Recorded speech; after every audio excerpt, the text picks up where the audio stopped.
I must have already started preparing for the most important festival of the year, right? Hopefully Paimon will be able to check out tons of great food again this year. Anyway, let's go to Liyue Harbor and see what's up. Paimon votes we go say hi to Xiangling first.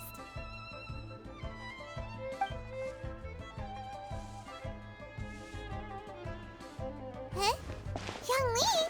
What a pleasant surprise meeting you here! Oh? Why, the pleasure is all mine. As is the surprise, surely. It must be fate that brings us together in this place. How have you fared as of late? Setbacks are inevitable over the course of a long journey. If you wish to share what's troubling you, allow me to lend my ear. There is no need to shoulder all burdens by yourself. You are too kind. So, Xiangli, are you here to listen to stories over tea again? I had originally planned to set out after this last round of tea. However, I had planned to take a walk to Qingse village and gather some nascent bamboo shoots, which are currently in season. A villager there once gave me a small sample, and they possessed a most excellent flavor. Huh? Nascent bamboo shoots? Why can't you just use normal bamboo shoots instead? Wait, Paimon knows! Because Zhongli prefers the finer things in life, right? Okay, Mr. Particular, let me guess. Ahem. The nascent bamboo shoot has a uniquely tender texture and a delicate sweet taste that its normal cousin cannot match. An astute observation, Paimon. You know me well indeed. Lantern Rite is almost upon us, but besides the bamboo shoots, there are a few other items I have not yet procured from Director Hu's list. May I ask if you have already made arrangements for the days ahead? Well, we were planning to use the opportunity to say hi to some of our friends, but before we were able to figure out a schedule, we ran into you. Well then, might I invite you to imagine the sheer delight that is a soup cooked with the freshest nascent bamboo shoots in all the land. Generous cuts of pork belly and crisp, fragrant bamboo shoots placed together in the pot and left to simmer slowly for half a day. Oh, you're doing this on purpose, aren't you? Paimon's onto your plan. You just want to hoodwink us into fetching your bamboo for you. Why, I assure you, I would do no such thing. I merely wish to inform you of the freshest, most succulent and flavorful bamboo shoots one could ever hope to taste. Ugh, let's go, Traveler. Paimon's taste buds can't take it anymore. Collecting a few bamboo shoots shouldn't take too long. Paimon has got to get her hands on some of that soup. Such fine specimens are indeed well worth the excursion. Very well. I shall leave the bamboo shoots to you. Should you have the good fortune to find some, please. See? Paimon knew he was just bamboozling us. However, there is no need to rush. The streets of Liyue will be bustling with visitors and filled with all manner of celebrations during the festive period. By all, the nascent bamboo shoots would be but a wonderful final touch to a most exceptional feast. What an honor it would be to savor them in the company of friends. We're heading out. Enjoy your walk, Youngli. Take care now, you two.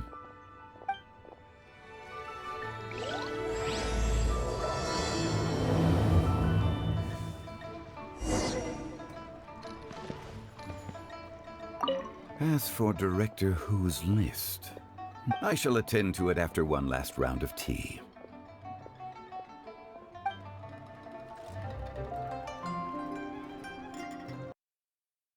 Bamboo shoot, nascent bamboo shoot.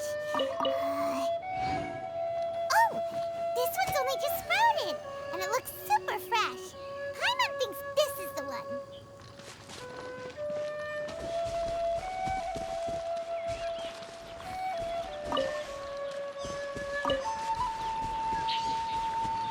These should be enough. Let's head back. Help! Help! Did you hear that? Someone's calling for help. It's coming from over there.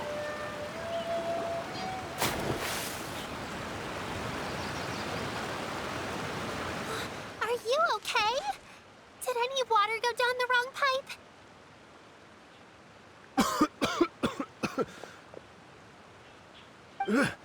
I think I'm okay now. Thank you so much. That was scary. Well, at least you're all right. All thanks to your savior here. Oh, a little girl? Greetings, everyone. My name is Yao Yao. It's a pleasure to make your acquaintance. Whoa, she's so well-mannered. My name's Paimon, and this is the Traveler. I'm Dvorak, a musician from Fontaine. I came through Stone Gate intending to head towards Liyue Harbor, but then I became captivated by the beautiful scenery. And before long, I was completely lost.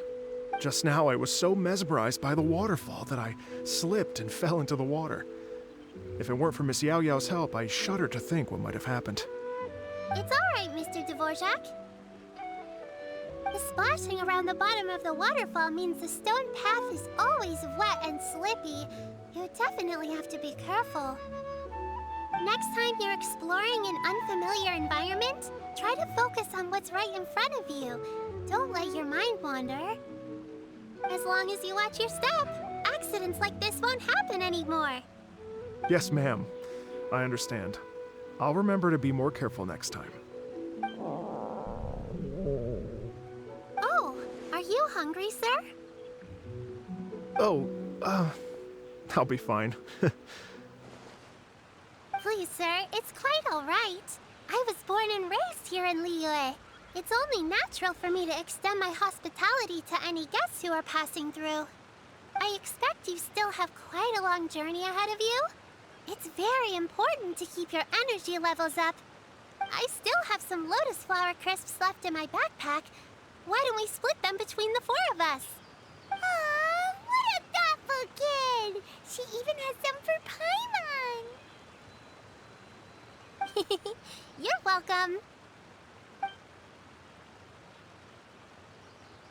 Mmm, so tasty.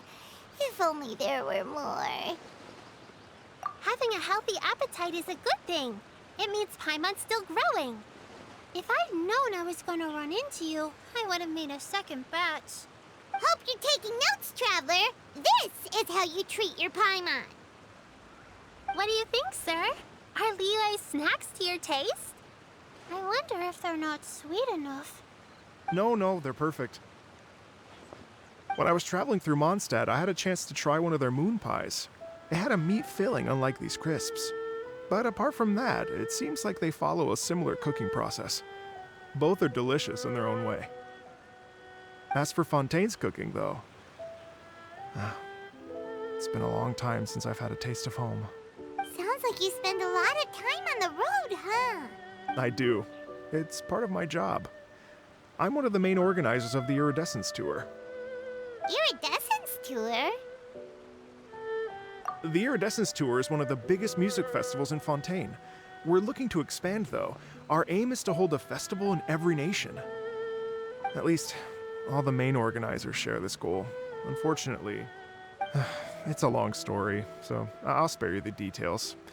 But anyway, so the main reason I'm traveling all around Tavad is to promote our music festivals. But I have some personal reasons, too. Well, what are they? Just tell us already. Let me see. Well, to explain it in full, I'd have to start with a story from my ancestors. I don't want... Oh, I love listening to stories. We want to hear it too. Okay, then I'll start from the beginning.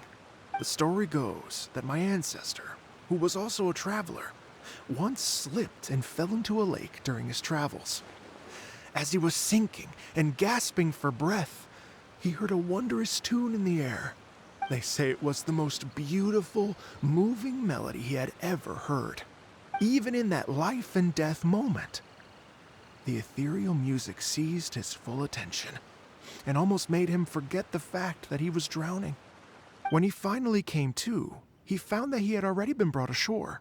Not too far from him stood an unfamiliar woman with an almost divine aura. Once she saw that he was no longer in danger, she left without a word. My ancestor tried to run after her to give his thanks, but although a mere dozen paces separated them, no matter how quickly he gave chase, he drew no closer. And in the end, all he could do was to bow in thanks to the woman as he watched her walk away towards the rivers and mountains in the distance, before at last he turned around. And once he returned to Fontaine, he began to learn an instrument so that he could spread his story far and wide, just like the bards.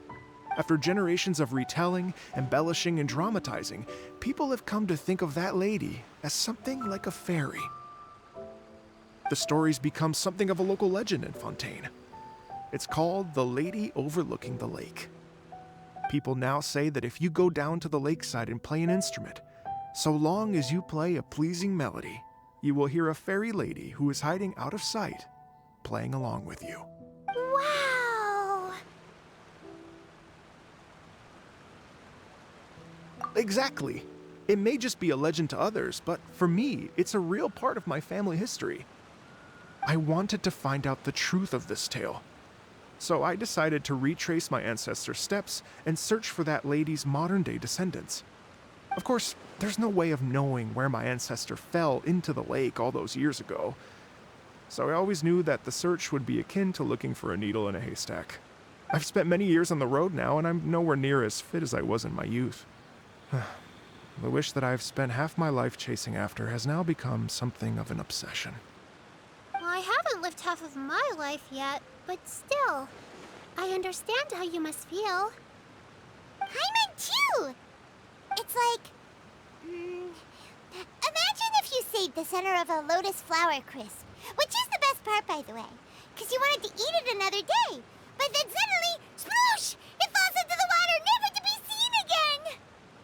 Paimon would definitely remember that for the rest of her life. There's no need to feel sorry for me. I've made some progress over the years. For example, I've concluded that the story must have taken place in Liyue. Oh, so you finally found a lead? Yes, in fact, that's an intriguing story in and of itself. I'd always known that Mondstadt is the city of song and freedom. But more recently, I heard that the Animal Archon returned to Mondstadt for a festival in the fall, and learned that he himself is a patron deity of music. So I prayed for the Animal Archon's guidance in the Mondstadt Cathedral, and as soon as I set foot back outside the front gate, I noticed a cluster of leaves being blown in the wind further and further west, towards Stone Gate. A friendly local told me that this meant the wind was guiding me in the direction of Liyue, so I followed their advice and made my way here. Right? You get it. I knew I'd find someone that agrees with me eventually. Are you sure? It sounds a bit too much like one of those fake legends told by those treasure hoarder guys to scam gullible grannies from Chingsa Village. Rex Lapis has returned to the world. Just give me some incense and a little mora towards the travel fees, and I will pass your gift on to the Lord of Geo and ask him to keep you and your family safe and well, and so on and so on. Don't worry, Yao Yao. We have a lot of experience with deciphering omens and stuff. And anyway, you only got scammed if you handed over Mora, right? Actually, to express my gratitude, I did spend rather a lot of mora on several bottles of fine wine, which I left at the Statues of the Seven along the way. Oh dear. Well, how about this, ladies and gentlemen? Why don't I bring you all to Yujing Terrace to see Miss Ganyu? I don't know very many people, so I can't help you out much. But Miss Ganyu and the Qixing know just about everything. If you've been scammed, they'll help you get your Mora back. And if the wind was telling the truth, and you want to keep looking for that lady's family, they'll be the best people to ask. But you've already helped me so much. Well, I was gonna take some new medicinal herbs and plants I picked to Miss Ganyu anyway, so it's no trouble at all. You know what? It's been a minute since we saw Ganyu too. It should be nice to pay her a visit before Lantern, right? All right. Well, my sincere thanks to you all. I will never forget your kindness. Okay, everyone, please follow me. I'll be your guide. Remember to watch where you're going, okay? Uh-oh. Paimon's out of a job. Oh well. Paimon will just be a cheerleader instead.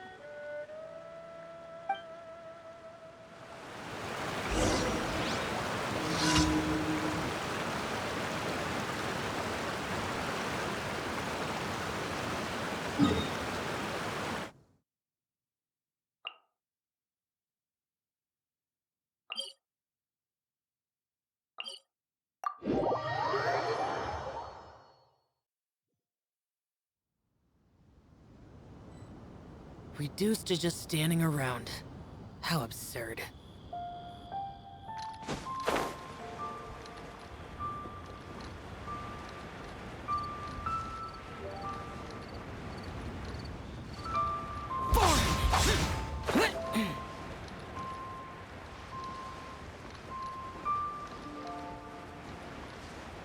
Worthless!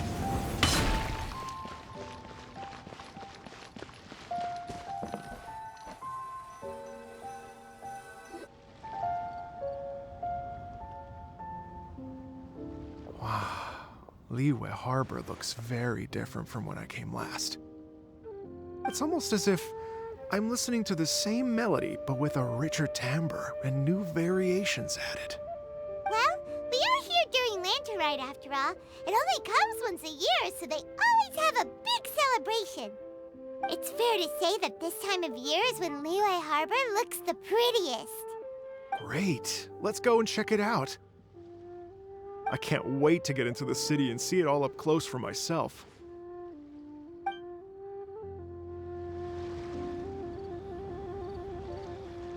The streets are breathtaking. Smiles and laughter everywhere I look. It's contagious. I can almost feel the music in the air. I have the urge to start waving my conductor's baton. I'm glad that you're enjoying the city.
Hey everyone!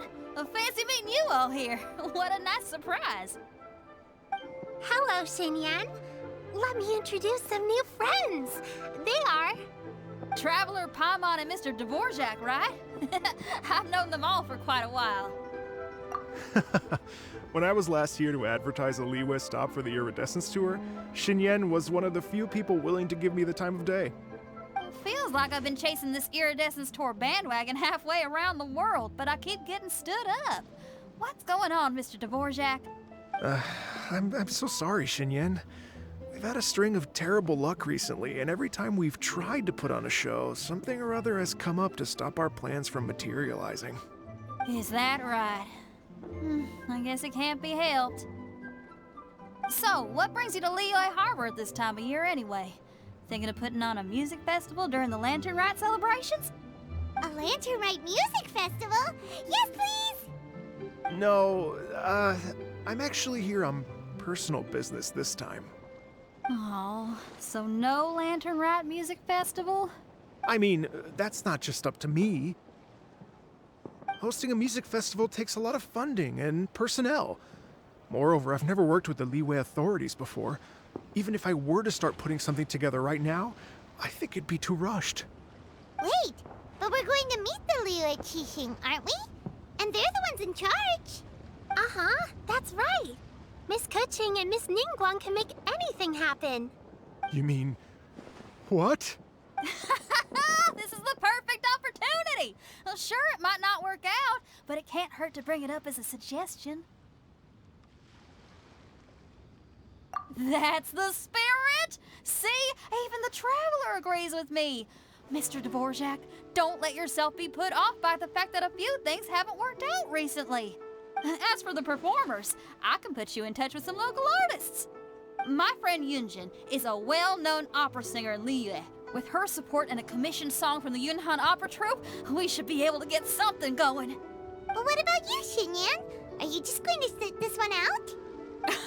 What do you take me for?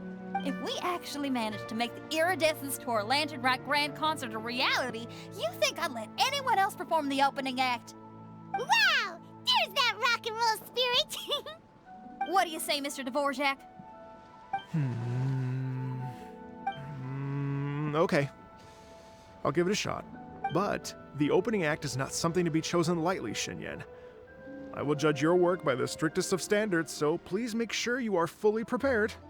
Are you kidding? I thought you'd never ask. Whew, guess my shopping time's getting cut short. I'm gonna head back right away and start working on this. Yao Yao, if you run into your senior on the way to the Qixing, please send her my regards. Okay, I promise I will. Good luck with your music, Xinyan. You've got this, Xinyan! So about the senior of yours Xinyan mentioned just now. Is that anyone we know? Yes, it's Xiangling. She's mentioned you two before. Xiangling's always thinking about cooking. Whenever she gets scrapes or burns, she just leaves them to heal by themselves. She definitely needs someone around her to look after her. I know you must have looked out for her a lot too in the time you've known her. So, thank you for that.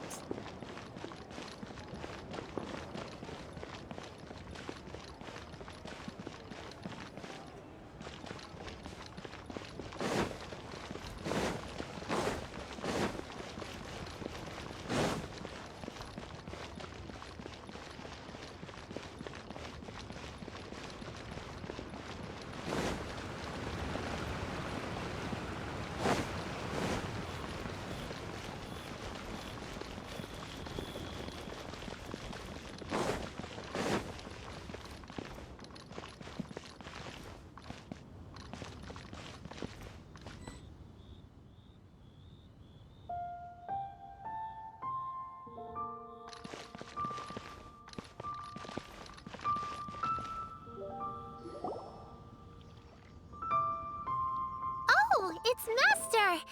Is it okay if I go and say hi to her? Oh, calm down now, dear.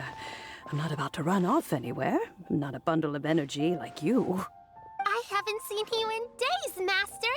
I've missed you. Oh, bless you, Yao Yao.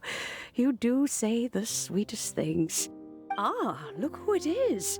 Visiting friends during the lantern rite, are we? You're half right, Madam Ping. We were also trying to help out Mr. Dvorak over here. We were on our way to take him to see the Qixing. Hello, ma'am. I am a musician from Fontaine and an organizer of the Iridescence Tour. I don't suppose you've heard of it. Master! Master! The Iridescence Tour is a super famous music festival! Oh, an old lady like me wouldn't know much about that sort of thing. A music festival, you say? It sounds terribly exciting. Oh, right! Madam Ping, how would you feel about that? You're an elder of Liyue, and you know all about Liyue's cultural traditions. Hearing your thoughts would definitely help us figure out how best to approach it. For example, do you think it might be a bit too modern, or is there any other issue?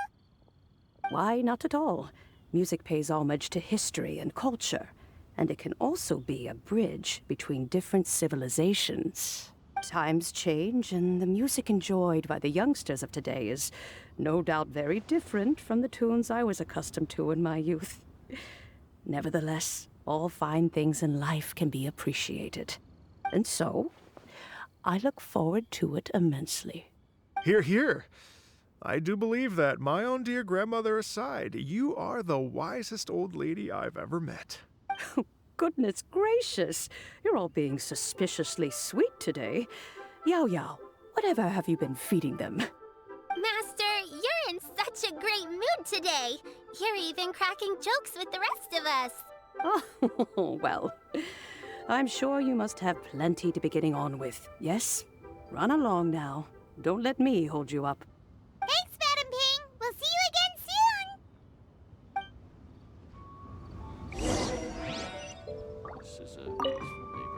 You mustn't be afraid to try new things. With your contribution, I'm sure this year's Lantern Rite will be a most spectacular one.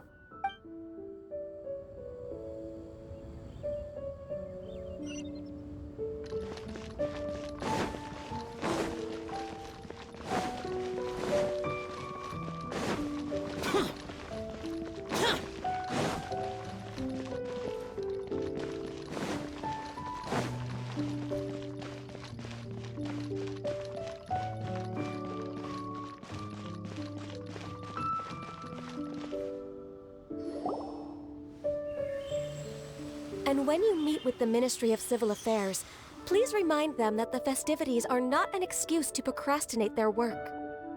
Understood, Miss Ganyu. I'll take my leave now. Got you! What brings you here, Yao Yao? I've brought all the medicine you asked me to pick for you. Oh, and here's a pack of sweet flower seeds as well. Also, these dried Qingshan leaves make a great pot of tea that's very good for you. I know you've had a lot to deal with at work recently, but you shouldn't push yourself too hard. If you're not careful, you'll end up falling asleep in the grass again. Well, this is weird. It's like a responsible younger sister talking to their disorganized older sister.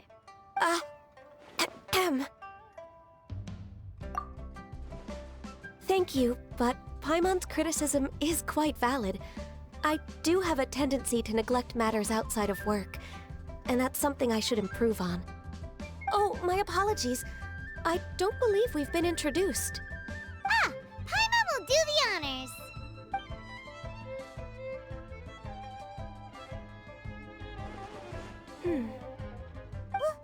What's wrong? Did Paimon go over everything a bit too fast? It's definitely an ambitious plan. If there's anything you didn't quite catch, Paimon's more than happy to go over it again. It may be a little difficult to make this happen. Oh? Well, the Lantern Rite is the most important festival of the year.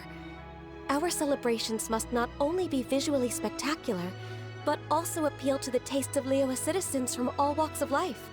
The Iridescence Tour is relatively unknown in Liyue. It's difficult to predict how a brand new show will be received. It would be quite risky for us to bet everything on this one music festival.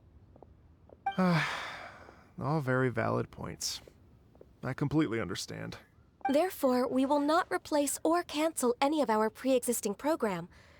However, I will submit a proposal requesting to put the Iridescence Tour special performance as the final act of this year's festivities. Some live music will certainly add to the festive atmosphere on the night of the Lantern Rite. As for the venue, let's reserve a space at the docks. Yes, my thoughts precisely. Now I just need to take some time to give this proposal some polish. As long as I clearly lay out the pros and cons, and highlight the key points of the proposal, given that Ping and the Traveler have both given the idea their blessing, I'm confident that Qixing will be sure to give it serious consideration. Mr. Dvorak, I will need to discuss with you the number of musicians who will be coming to Liyue, as well as their catering and accommodation requirements. Oh, yes, certainly. Let's step to the side and discuss further.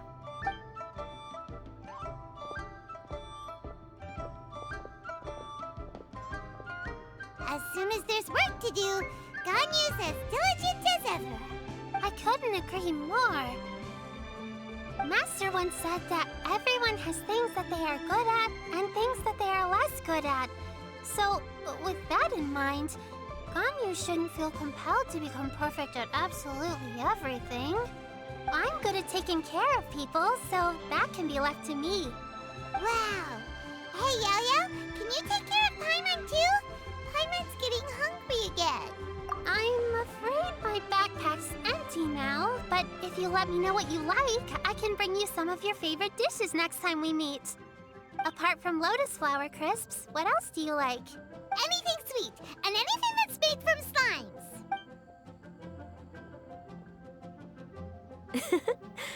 Here's what I've drafted so far. Anything else you want to add? No, this is excellent. I'm racking my brains, but I don't think you've missed a single thing. Perfect. Then we'll leave it as is. I'll go make an official copy. Oh, perfect timing. We were just wrapping up our discussion here. Not at all. Every second counts for a complex proposal such as this. I will inform the Qixing of this development immediately. Please give me a moment to pass on the message. Yao Yao, thank you for bringing my herbs. I will make sure to take them. Remember to make tea from them first, Ganyu. You mustn't just chew them raw. I will. Okay, I should be getting back. If Yao-Yao stays out for too long, Mom and Dad will be worried sick. Everyone, I'm sure that the music festival will go off without a hitch, so don't worry. And in case I don't see you before, I wish you all a very happy Lantern Rite. Thank you, Yao Yao. Happy Lantern Rite to you, too. We should go get dinner together sometime.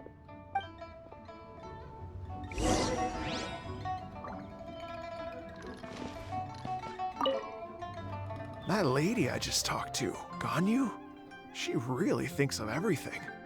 It got me wondering, could it be that all our failed attempts so far have been down to our failure to properly prepare for different contingencies?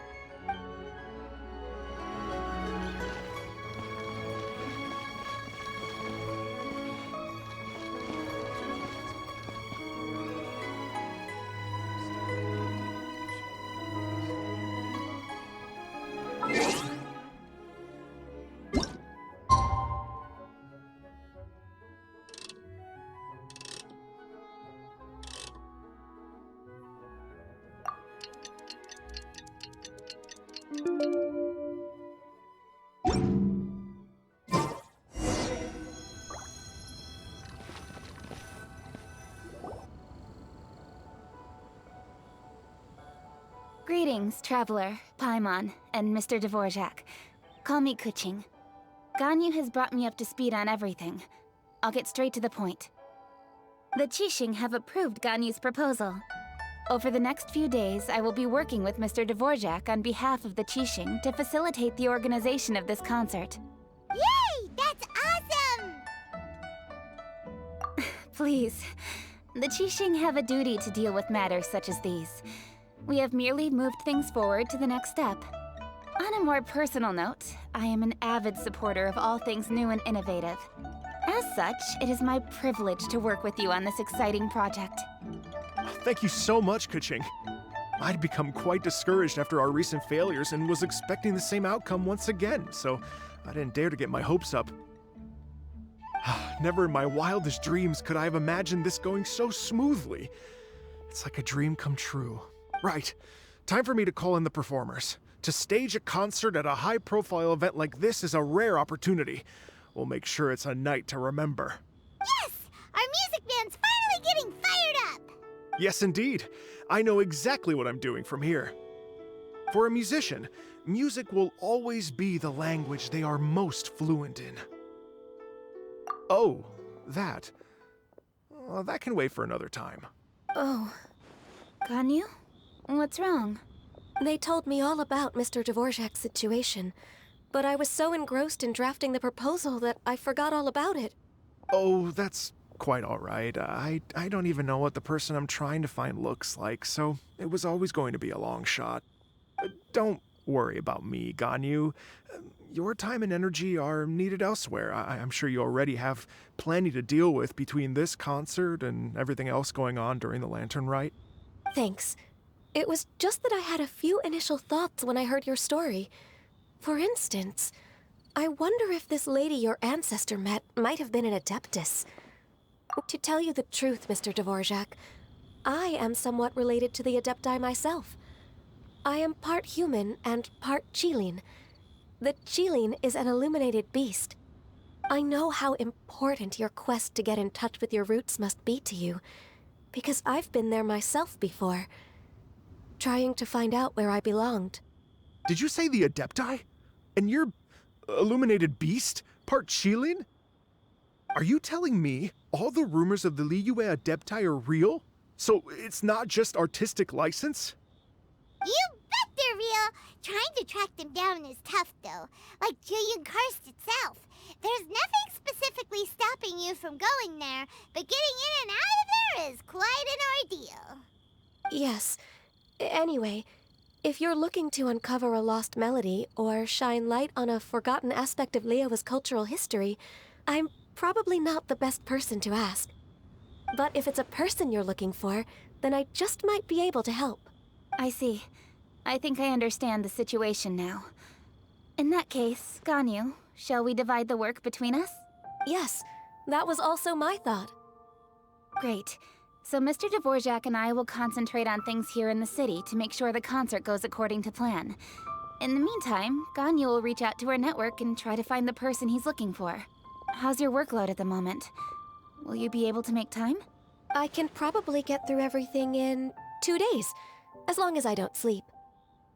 Wait, what do you mean, as long as I don't sleep? Even for someone with illuminated beast blood in their veins, working for such an extended period without a break will take its toll on your health. Somehow that does not sound persuasive coming from Kuching. Be it but 3 moons from the start, he who returns is not he that departs. Even I know the importance of maintaining a healthy work-life balance. In that case, 3 days. All right, I can work with that. If you have the time, would you join me for this search? You're well known to many of the Adepti and respected among the people. I'll feel much more at ease with your company. Okay, then let's meet back here in 3 days. Watch this space, Mr. Dvorak. We'll get to the bottom of this. You're all so helpful and kind. Just think, imagine if we found the Adeptus lady, or one of her descendants, and got them to come to the performance. Wouldn't that be amazing? It'd be such a happy reunion, and that's exactly what this festival's all about. You're right. Okay, I'm gonna pull out all the stops to make this Lantern Rite a true extravaganza. We should probably get going. Mr. Dvorak, could you come with me to confirm the site? Ooh, we're coming too! I was wondering, what are your thoughts on music? What does it mean to you? Music sounds nice? Truth be told, the question of what music means to people is one that I've been pondering for quite some time. Let's revisit this question after the concert.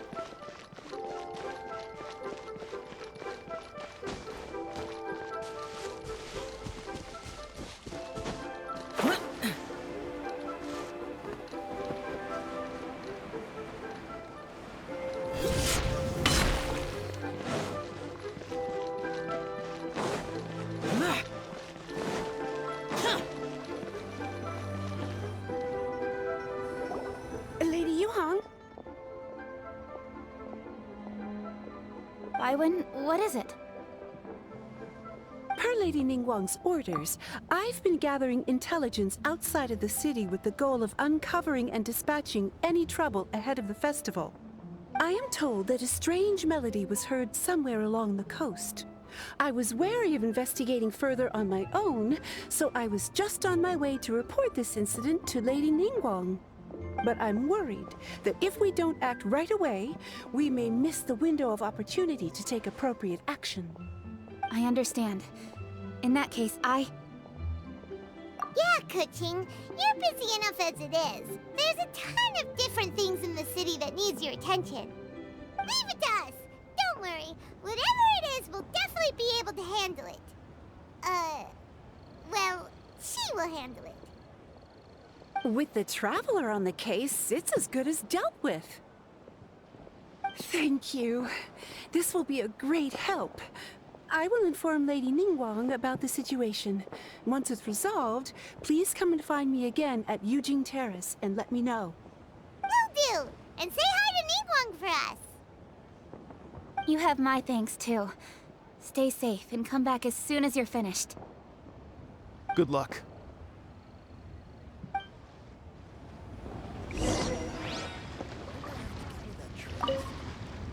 She said she'll reach out to the Yunhan Opera Troupe? Huh, I see. Then I'll arrange for a rehearsal venue and accommodation as soon as possible. Everything should be ready tonight. Many thanks, Kuching. You know, I once heard someone from Liyue describe a person as swift as lightning and agile as the wind. At the time, I thought it was a curious expression, and I had a hard time piecing together a mental image of such a person. But now, having seen Kuching in action, I honestly can't think of any other way to describe it. It's such a vivid and expressive phrase, a testament to the richness of Liyue's culture. You're too kind, Mr. Dvorak.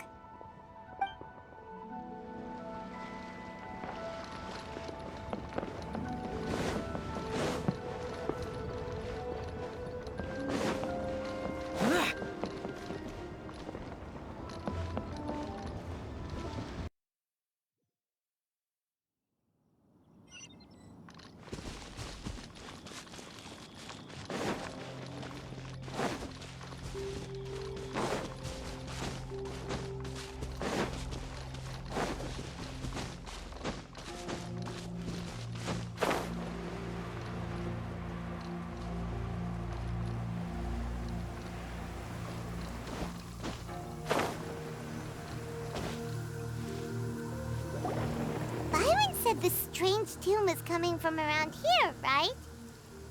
But Paimon doesn't hear anything. There doesn't seem to be a soul in... I was just wondering who in their right mind would come out to a place like this. So, it's you two. Yeon! How'd you sneak up on us like that? You nearly gave Paimon a heart attack! You look pretty alive to me. Can't have spooked you that bad. Fair enough. Ah, you're here for that too? Saves me a bit of explaining. Come with me. I've already reconned the perimeter, so we should be safe.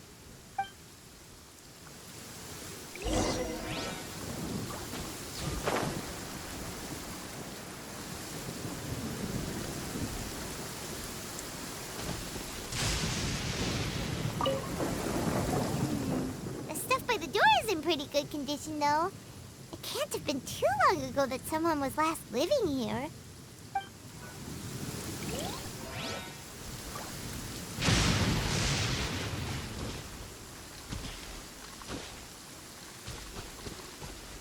This place is completely empty.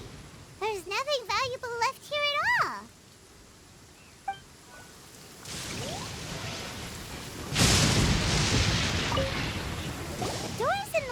Are all fine, so there definitely wasn't a break-in.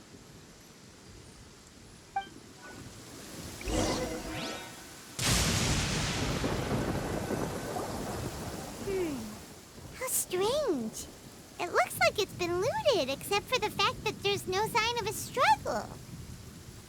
The bad guys could have sneaked in while the owner was gone, but then how do you explain why the door and windows are intact? Seems you've done a pretty thorough inspection. So, any theories on what might have happened here?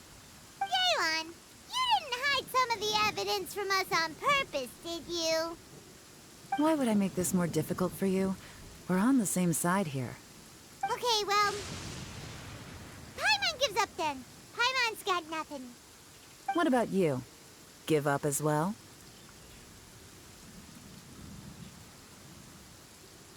Your instincts are pretty good.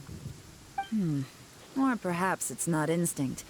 The strange melody is one of the few pieces of information you have available, after all. Let me share a folk story with you. A long time ago, there used to be a group of bandits in the Liyue countryside who would sound a horn every time they were about to raid a village. But it wasn't a rallying cry to rouse their fellow men. It was a disconcerting tune, meant to intimidate the weak and warn them of their impending doom. To escape with their lives, the villagers would abandon their homes and flee overnight, taking only their most valuable belongings with them. Everything else was left behind. The bandits were eventually brought to justice, but the fear and trauma remained in the villagers' hearts. Whenever they heard that melody, they would feel like their lives were in danger once again, and flee immediately. The culprit of this crime exploited that very fear to get access to this house without having to force their way in. Whew! That's quite the story. The victims obviously will have gotten quite a fright, but at least they won't be in any great danger. The important thing now is to find this copycat criminal. On any other day, that'd probably be a good idea. Unfortunately, it's not gonna work today. Take a look around and you'll see what I mean. This criminal is clearly well-versed both in using music to commit crimes and in making a clean getaway.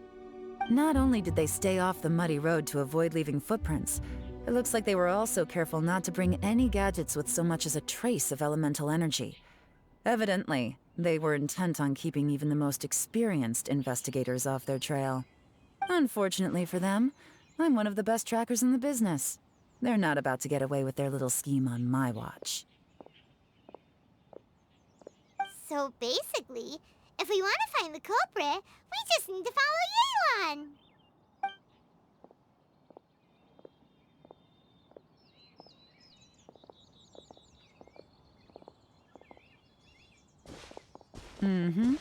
As long as you can keep up.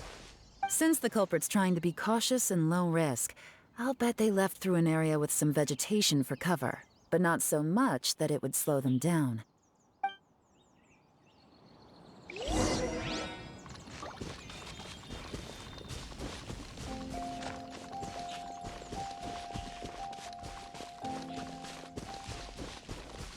Here, look at this.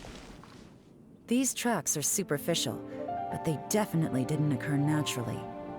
Something heavy was being dragged this way, meaning we're headed in the right direction.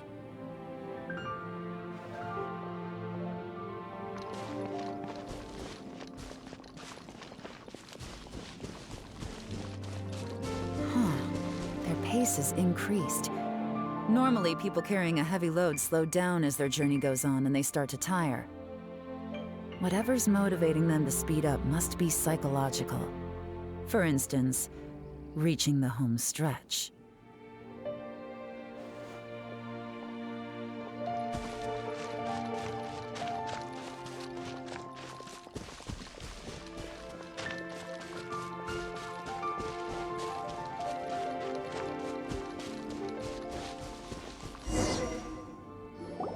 There they are! Look! A treasure hoarder tent! Ugh, not the treasure hoarders again! And so close to Lantern Ride, too! 'Tis not the season for their antics! Come on, let's round them up.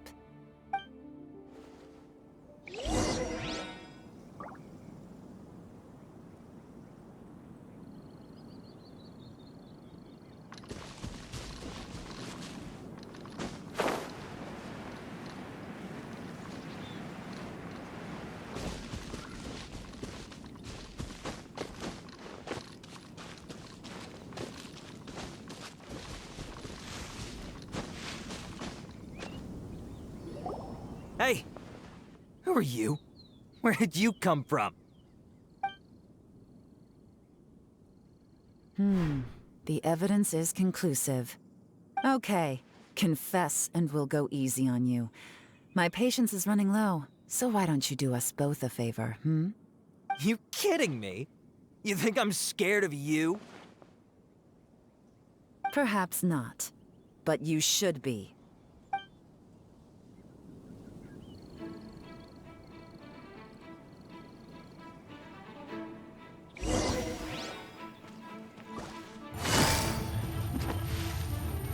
Quiet.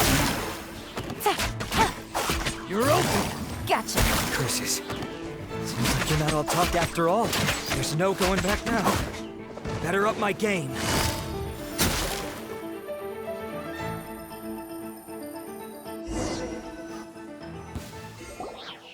Mercy! Have mercy! Oh, it's a little late for that. I've come this far, I might as well finish the job. I surrender! I surrender, please! I'll do whatever you say. Please have mercy.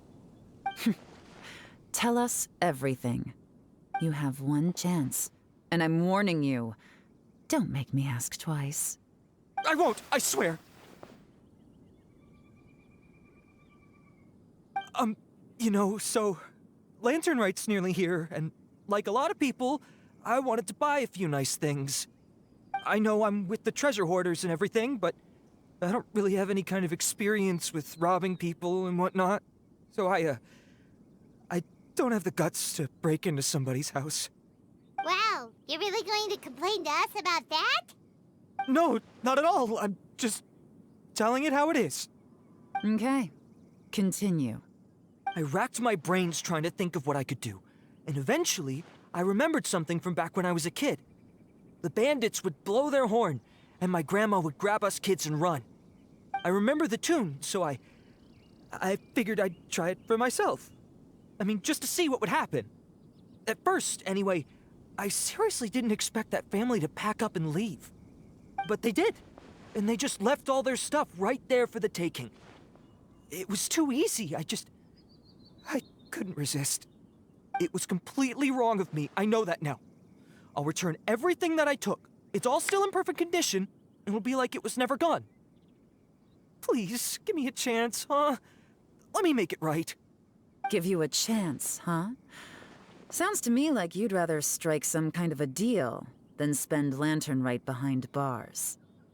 Yes? Yes? You know how to bargain, I'll give you that. It's just a pity that you didn't confess at the first opportunity. You'll have to take a walk with me. Once we've returned the goods, we'll find the owner of the house, and you can apologize to them in person. After that, I'll escort you to the Ministry of Civil Affairs. Yes, ma'am! You know, as a former victim of this kind of crime yourself, I doubt anyone understands the fear you inflicted quite as well as you do. Does your greed matter more to you than your fear? More to the point, if you can play a tune from memory, don't you think you should be capable of making an honest living? You mean... That's enough hints for you. You'll have plenty of time to reflect on all of this yourself. There's not much left to wrap up, so I'll take it from here. Guess this is where I'll say goodbye. What is it? Is there something else? I'm still not sure how you first got your hands on this information, so play it safe when you get back. Don't mention to anyone that you ran into me out here. You helped a lot with the investigation and arrest anyway, so it's perfectly fair for you to get all the credit. Just take it. It works better for me, too. See you when I see you, and happy Lantern Right. Leon's such a pro at this. With her taking it from here, it's as good as resolved. Whoosh! Random event, a strange melody, complete! Although, it's kind of a shame that we never got that treasure hoarder guy to play the melody again. 'Cause Paimon's curious, that's why! It's like when you have a tune stuck in your head, but you don't even know what it is! It's driving Paimon crazy! When we were chatting with Mr. Dvorak, music seemed like such a positive thing. And most music is, right? It can help us relax, feel all warm and fuzzy, recall happy memories, or even just think happy thoughts. Paimon never imagined that music could be used to commit crimes. Oh, really? Huh. Makes sense. Paimon's musical understanding improves again! Well, anyway, now that everything's resolved, let's get back to Liyue Harbor. Byron's still waiting for us with our random event rewards.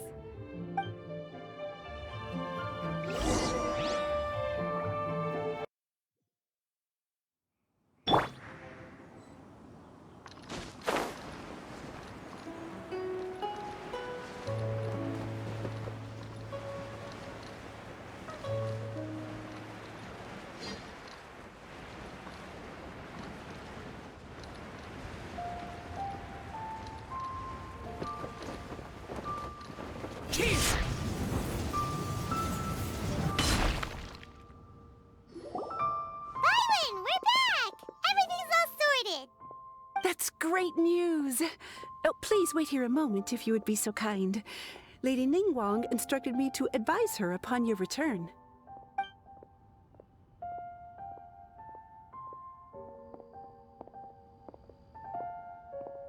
My greetings to both of you. Long time no see. No need to be so formal with us, Ningguang. We've known each other for a long time now. You must be super busy with all the preparations for Lantern Rite. Don't mind us. On the contrary, I think it is those that I have known longest to whom I should extend the greatest courtesies. Alas, on a different day, I would invite both of you inside for some tea and a brief respite from your travels. But you're quite right. Trivial matters aside, there's no escaping the fact that we have a grand concert to organize. Once the performance itself is over, we'll then need to invite the representatives of the Iridescence Tour for a discussion on future collaboration opportunities. The financing arrangements alone could well entail many rounds of discussion. Simply put, there will always be work to do. Whoa, you're already thinking that far ahead? Well, we can discuss more current affairs if you'd prefer. I trust you saw this year's Mingxiao lantern at the docks when you arrived at the city? Yeah, it looked like a goose. Which Adeptus is it modeled on this time? Sea Gazer. I believe you're familiar with the name. Legend holds that he was free-spirited and easygoing. People described him as a cheerful soul and a loyal friend. On this marvelous lantern rite, we pray that the fallen heroes may be guided home. If the sound of music can flow like the rivers and streams into every corner of the land, perhaps the souls of those who have gone before us will hear the song of a new era. I wonder whether the melodies will be to their liking. Oh, they're gonna love them. Paimon's sure of it. At least, if the guy you mentioned is anything to go by, the Adepti and heroes of the past sound like a positive and free-spirited, cheerful bunch. They're sure to be open to new music. Well, let's hope so. I heard that you'll be going on a search with Ganyu to find the descendants of a fairy lady from a Fontaine legend. I'm sure this quest to uncover the truth behind an ancient story will turn into a most charming tale. Do share it with me, won't you? I couldn't bear to miss out.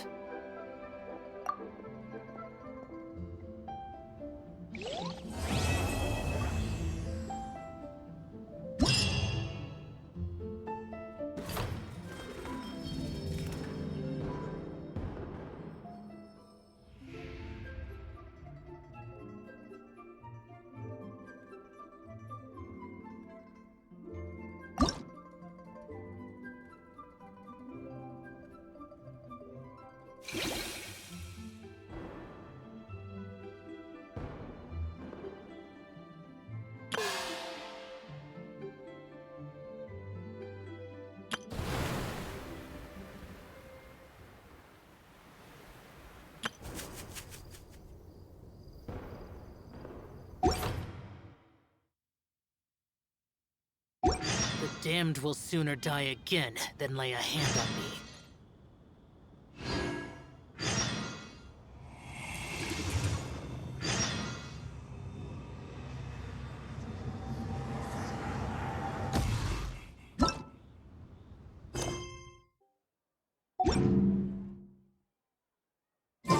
Looks like it's about time for us to meet up with Ganyu. Let's head to Eugene Terrace.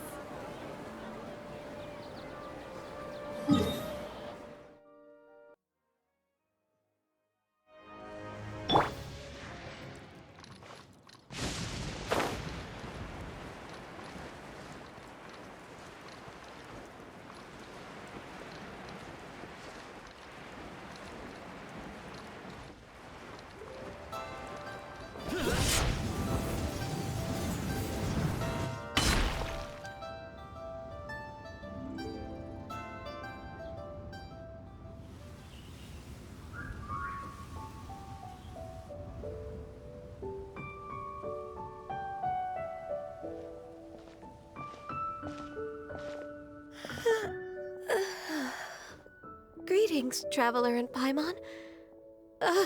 What time is it? Are you okay, Ganyu? You were nodding off there. Didn't you sleep well last night? I'm fine. Don't worry about me. Let's discuss the matter at hand. Since last time, I've been thinking a lot about the story Paimon told me. In essence, someone rescued a drowning man and performed some music. If that were all there was to it, it could have been many people, human or Adeptus.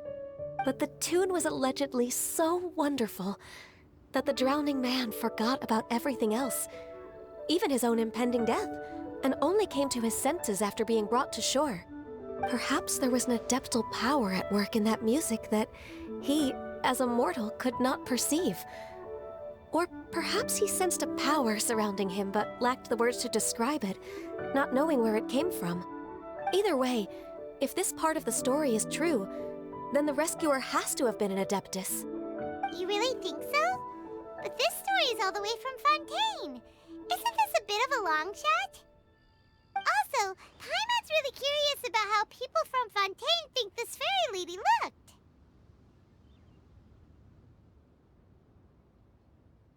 Ooh, like a crystal fly's wings? That would be pretty cool. But Paimon definitely can't imagine any of the Adepti looking like that.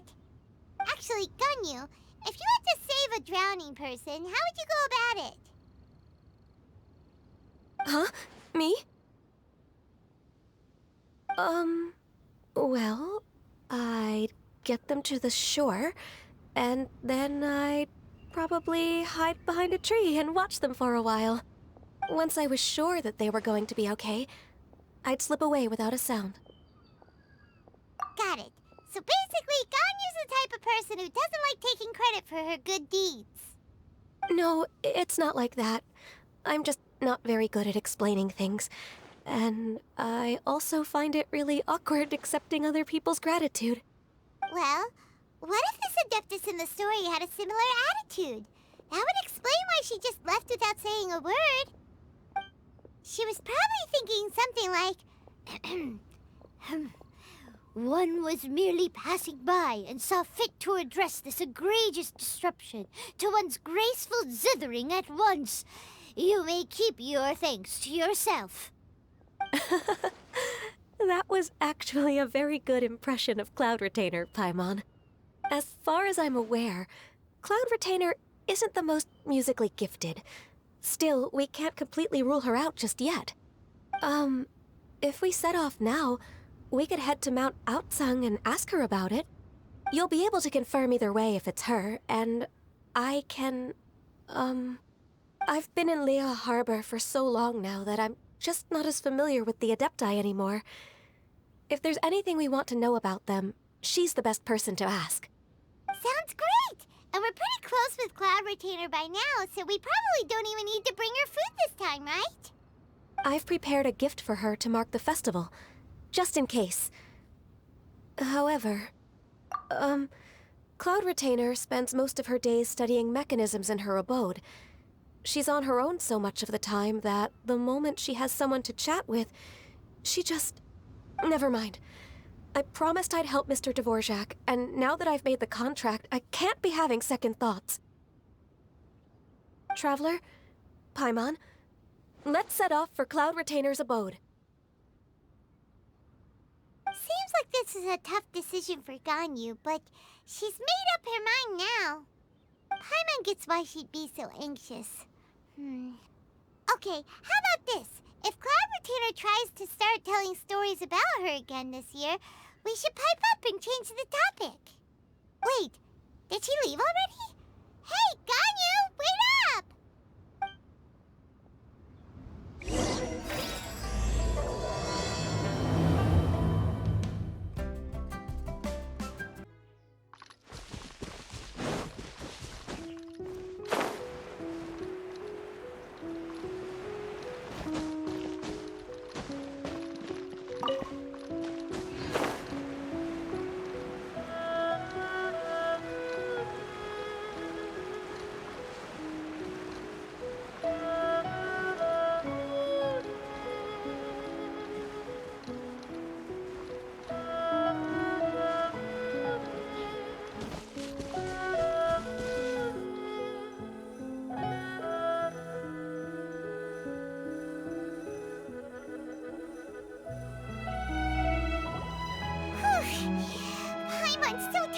I'm trying to keep up. Don't either of you need to take any breaks?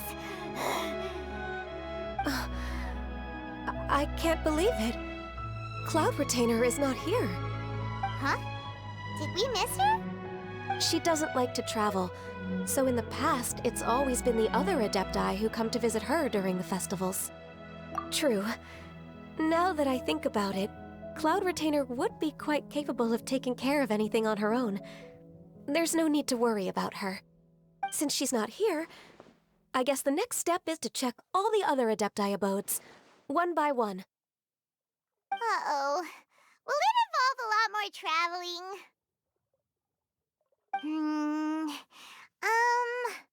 Got it! Paimon has a great idea! Please go on, Paimon. Our goal here is to find the Adeptus that helped Dvorak's ancestor, right? We can't hear any music right now, but if she's really as nice as the story suggests, she'd definitely come to help anyone who was drowning, right? Yes, I think that's fair to say. So, all we have to do is get the Traveler to pretend to fall into the water, and the Adeptus will come to the rescue! You know perfectly well that Paimon can't swim! Paimon would sink like a rock! Just trust Paimon! The water's pretty deep over there! Quick, swim to the very center!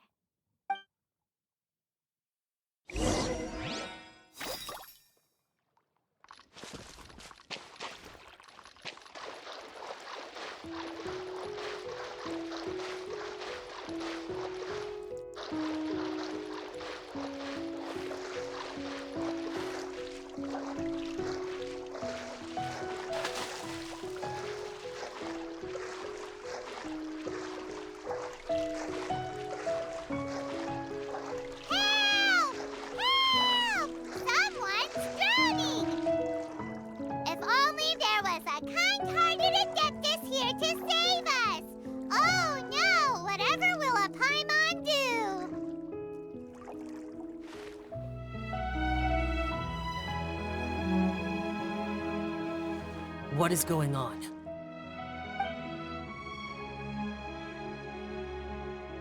How do you feel right now? Shenhe! And the Conqueror of Demons! Why don't you say something? Please don't make Paimon explain it. Okay, fine. Paimon will explain. We're looking for an Adeptus who's good at being a lifeguard and playing music. But if the Adepti aren't gonna stay home, then how are we supposed to find them? It wasn't me. Yeah, so this Adeptus is most likely a woman. And I am not an Adeptus, as you both already know, Traveler and Paimon. Okay, so this is Paimon's fault. No way Paimon would have suggested this idea if she'd known how awkward this was gonna be. Glad you're okay. As far as I know, the one you seek is no Yaksha. And one last thing. Your actions here caused others a great deal of worry. Do not repeat them again in the future. As ever, the Conqueror of Demons comes and goes, just like the wind. Right. I didn't dare to say a word just now. How's your training going, Shenhe? Have you made any plans for Lantern Rite?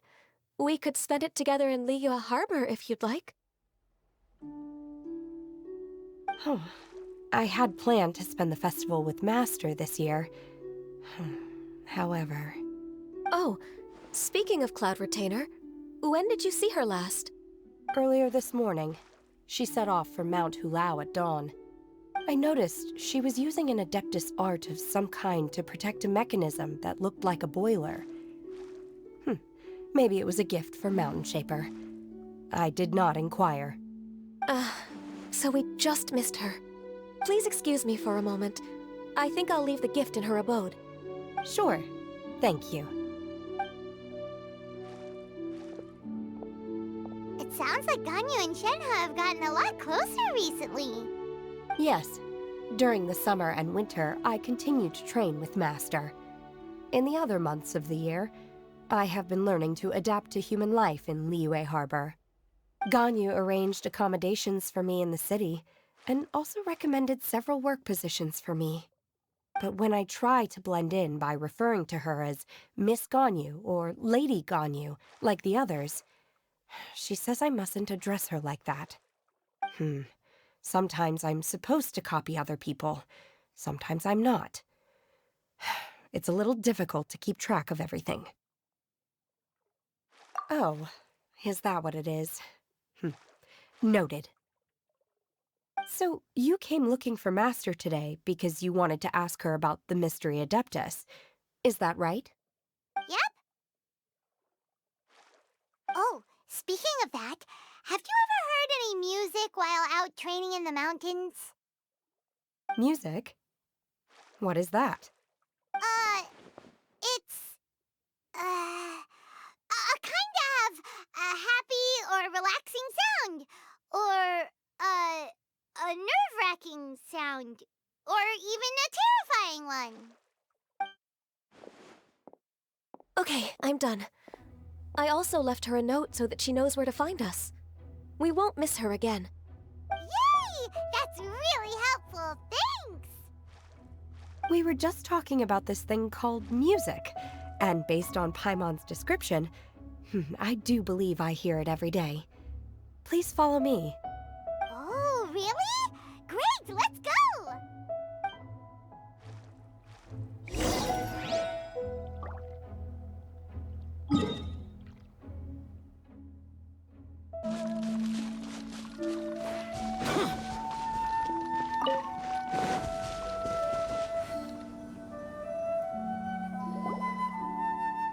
This is the place. I enjoy training here to the sound of music.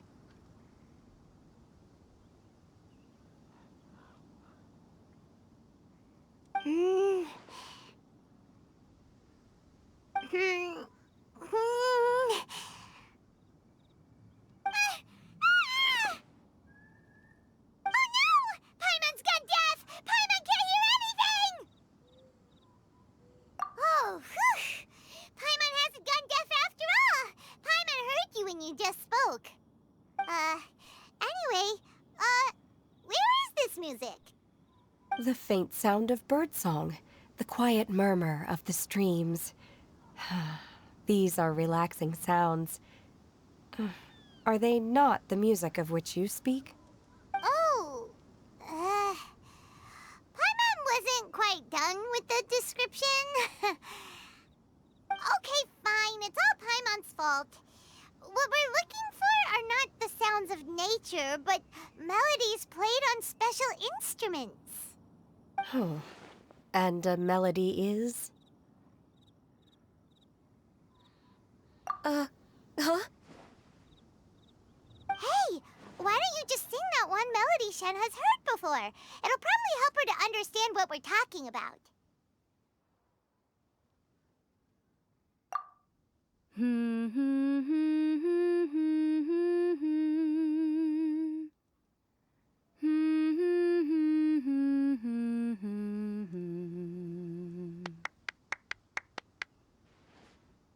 Oh, was that from the opera that Yunjin sang? That was a melody, and melodies can be called music. It felt like I was transported back to the past. In my mind's eye, I could see the Zhao lanterns lighting up the night sky again. We're all there, raising our glasses and drinking to our heart's content on the Jade Chamber. As I watched Yunjin's performance, I felt a warm sensation in my heart. And as the drink reached my stomach, it went from warm to hot. When you hummed that melody just now, feelings from a whole year ago came right back to me, as strong as they were on that day. So that's the power of music. Wow, Shenhe. That was so deep! Music definitely has the power to bring up memories. It's like a time capsule with all the special moments from our life squished inside. What about you, Ganyu? Are there any melodies that have left a deep impression on you? I don't remember if my parents ever sang any lullabies to me. I know some local folk songs, and a few other things come to mind too. The songs of the sailors down at the docks, the little ditties that the vendors call out in front of their beloved shops, the tunes of folk artists performing on the streets. Yes, that's right. In the past, whenever I heard the sound of those tunes, I always felt that they were worlds apart from me. Nenny and Liyue probably view me as a non-human. And they are right, in the sense that I never could connect with humans' artistic expression and their sentiments. So I haven't been able to integrate into their community and be a part of their lives. At least, that's the view I held in the past. Only more recently did I start to realize that the only barriers are ones that I have erected with my imagination. The way those melodies make me feel isn't all that different from other people after all. They're about mundane details of everyday existence. Life's ups and downs, joys and sorrows. Even though we come from different backgrounds and have different stories to tell, when it comes down to the most common things that we see and experience around us each day in the city, in that sense, we're all the same. You go, Ganyu! You're really making progress. You have loads of friends in Liyue Harbor when you think about it. Like, okay, maybe some are more like coworkers and bosses, but at the very least, Kuching and Shenna are your friends now, right? Yes, I am. Technically speaking, we should refer to each other by the conventional forms of address used among fellow disciples. But now that I know what constitutes a friendship, I do believe we are more friends than co-disciples. Thank you, everyone. Once the days are warmer, I would like to host you at my home in the city. Please invite Kuching as well. I've planted many types of flowers. I'm sure some of them will be to your taste. You are too kind. I couldn't possibly. Nonsense. You are my friend. I have cultivated and cared for the flowers just as you taught me. Once you've seen them for yourself, I am sure you can advise me how to do an even better job next time. I will save some for decoration. We can feast on the rest. Then, thank you in advance. Wait, what is that saying again? If you insist? Do people say that? I'm not completely sure either. It doesn't matter, okay? You got the point across. No need to split hairs. Paimon's more concerned about your idea of a girls' night out. Eating flowers? Really? Does this have anything to do with you both being the disciples of that illuminated bird? Who dares refer to one not by one's Adeptus title, but merely as that illuminated bird? Master. Our greetings, Cloud Retainer. Ah! There it is! The illuminated bird has landed! Double humph. Now she has the gall to use it rather than she, even after being chastised once already. Barely a moment has passed since we last met, and yet your impertinence has reached new heights. Very well. If you refuse to learn your lesson, one shall scold you no further. One has received your message from Ganyu.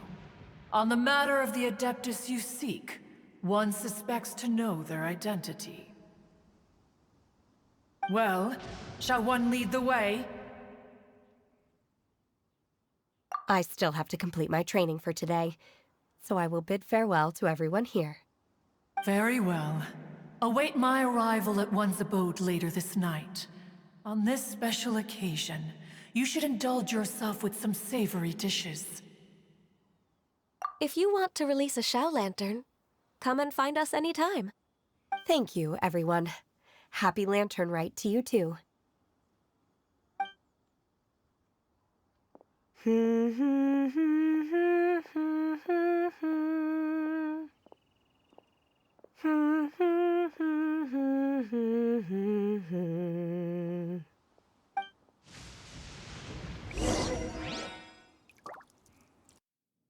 rain stopped.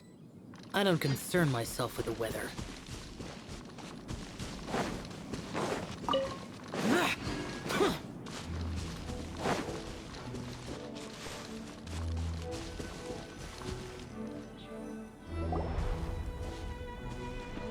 Is this Quaily Plains? Cloud Retainer, why did you bring us here?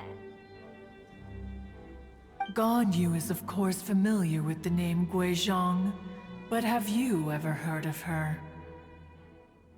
Guizhong is another name of Agentis, the god of dust. She was extroverted in nature and adored social gatherings and inventions alike. Long ago, this region was yet a prosperous assembly. Guizhong often invited her friends to visit her home, reserving for us seats around the largest stone table. Sea Gazer would always bring out his latest treasure and place it upon the table. He could be quite the braggart. Though usually a mild-mannered fellow, when it came to those collectibles he was so fond of, he always loved to show them off. Paimon remembers that name. So that's what Sea Gazer was like. He was an old friend and a former rival. One has many memories of him. Once he had brought out the treasure, it would predictably become the center of attention. Neither Guizhong nor one was content to let him just steal the spotlight. So we would then also present our proudest mechanical creations. As Adepti, we were each gifted in our own ways, and naturally proud of our accomplishments in our respective fields of expertise. As a result, one often quarreled with Sea Gazer. His treasures were not even of his own making. He just used his exploration skills to dig them out of the ground. How, pray tell, could he compare to me, when every single one of one's accomplishments were crafted by one's own hand? Cloud Retainer, you are getting competitive again. One digresses. Regardless, every time an argument occurred, Guizhong would come over to watch us during our mutual lambastics. On some occasions, she would join in, and on others, she'd take one of us by the limb and start uttering the most ridiculous nonsense. What kind of nonsense? No kind of nonsense were we spared. Sometimes she would brazenly opine, why argue between yourselves when neither of you could ever hope to beat me? Other times, she would make unsolicited suggestions, such as, once you two are done arguing, let's go to the foot of the mountain and grill some meat. She always sought to make everyone happy, and one must say, she had quite the gift for it. No matter what nonsense she said, one never felt bothered or offended. It also helped that she never referred to one as that illuminated bird or ladybird. Come on, get over yourself! Anyway, just as our impassioned arguments would reach the apex of acrimony, Marchosius would bring his delectable dishes to the table. Who would dare snub the stove god and his wondrous creations? At the sight of him, we would all immediately drop the argument and prepare the table for a night of feasting and drinking. Back then, one was always bothered by how the cups Rex Lapis brought were always too square for one's taste. Can you see yourselves ever enjoying a drink from a square cup? Precisely. So, as you can see, even one as great as Rex Lapis was not immune to making the occasional blunder. Even one could never find fault with Marchosius's cooking. As we ate, Guizhong would continue to find topics for conversation, filling the table with humor and laughter. Each of those old fossils had their character flaws and points of obstinacy. So why was it that whenever we dined together, we always had a marvelous time? We would drink together from a spot high in the mountains, until the moon set and the sun rose, and only then would the banquet finally come to an end. Streetwood Rambler would often remain to admire the flowers with Guizhong before returning to her own abode. The glaze lilies were far more abundant back then. Entire fields of them would appear to the eye as a veritable sea of flowers. Streetward Rambler? That would be Ping. You probably know her as Madam Ping. Oh, okay. Wait, this is a lovely story and everything, but didn't we come here to find that Adeptus from Mr. Dvorak's story? Or are you saying that it was Guizhong? Didn't she, already, Alas, long has one avoided this place for precisely that reason. The sights here are a reminder of a time long gone, and evoke much sorrow. One should have guessed that you would disrupt one's poignant moment of mourning with your incessant questioning. No matter, one will share the whole story with you now.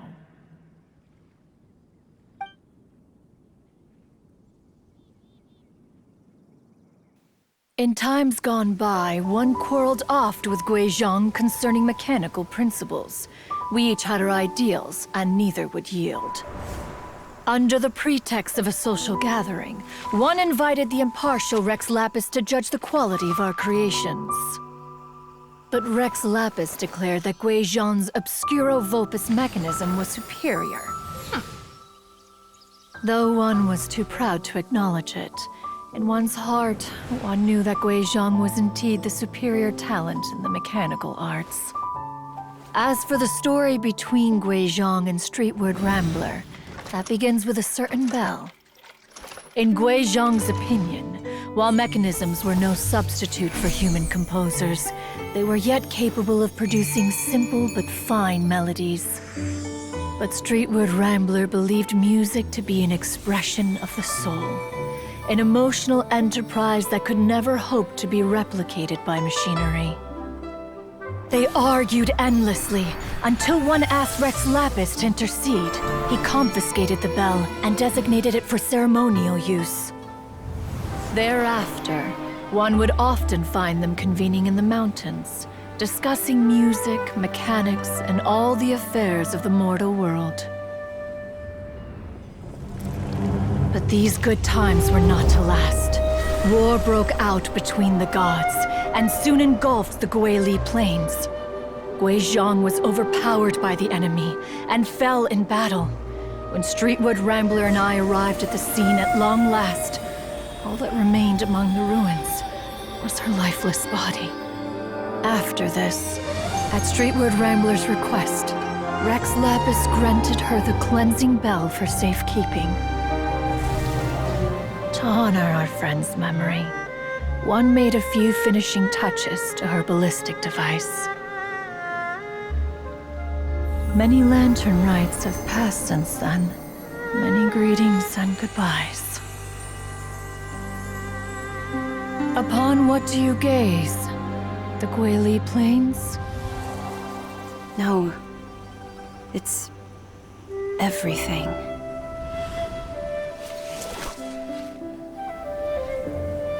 We think of human life as like a lantern that's lit one minute and extinguished the next. But are we Adepti so different? Perhaps as dust settles after a storm, we too must one day return to the world below. One has always been austere and private by nature, and has never relished socializing. One's dealings with Guizhong were born out of discussions on the discipline of mechanics. What? You have loads of friends, and you seem pretty chatty. Just because one is not ignorant of social graces does not mean one is fond of them. One is perfectly capable of partaking in conversation despite being introverted. But in the end, one is nothing like Streetward Rambler. She is dauntless but thoughtful, not to mention eloquent and wise. Moreover, her friendship with Guizhong was far greater than one's own. Back when they were rivals, they would often compete against one another in the realm of musical composition. That cleansing bell was one of Guizhong's proudest works, having the ability to both compose and perform. Wait, that's weird. Didn't Madame Ping say she pestered an old friend for that bell? And she also said something about being a vain beauty when she was young or something. Streetward Rambler, a vain beauty. My foot. That bell has a sad history. Clearly, she refrained from sharing with you the truth of its origins, since the right time had not yet come. As for her old friend, who else could it be? As soon as Streetward Rambler heard that a certain Zhang Li wished to borrow the bell, she realized that the man was none other than Rex Lapis, and that he had made an enormous decision. After all, we all have known each other for several millennia.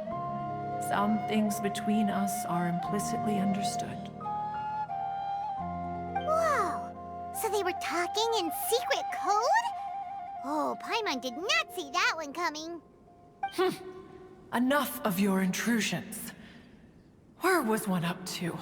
Ah, yes. One remembers now. The cleansing bell is powered by a mechanical art, and can be used to great effect as an accompanying instrument. After the passing of its creator, it was used on numerous occasions during rites of parting. But Streetward Rambler did not acquire it from Rex Lapis for the purpose of producing further funerary tunes. No. Each time she rang it, it was to play the tune that Guizhong composed on it. The two once clashed over their beliefs about the meaning of music. Who would have thought that with Guizhong's passing and Streetward Rambler's mourning, two tunes composed in discord would eventually become one harmonious composition?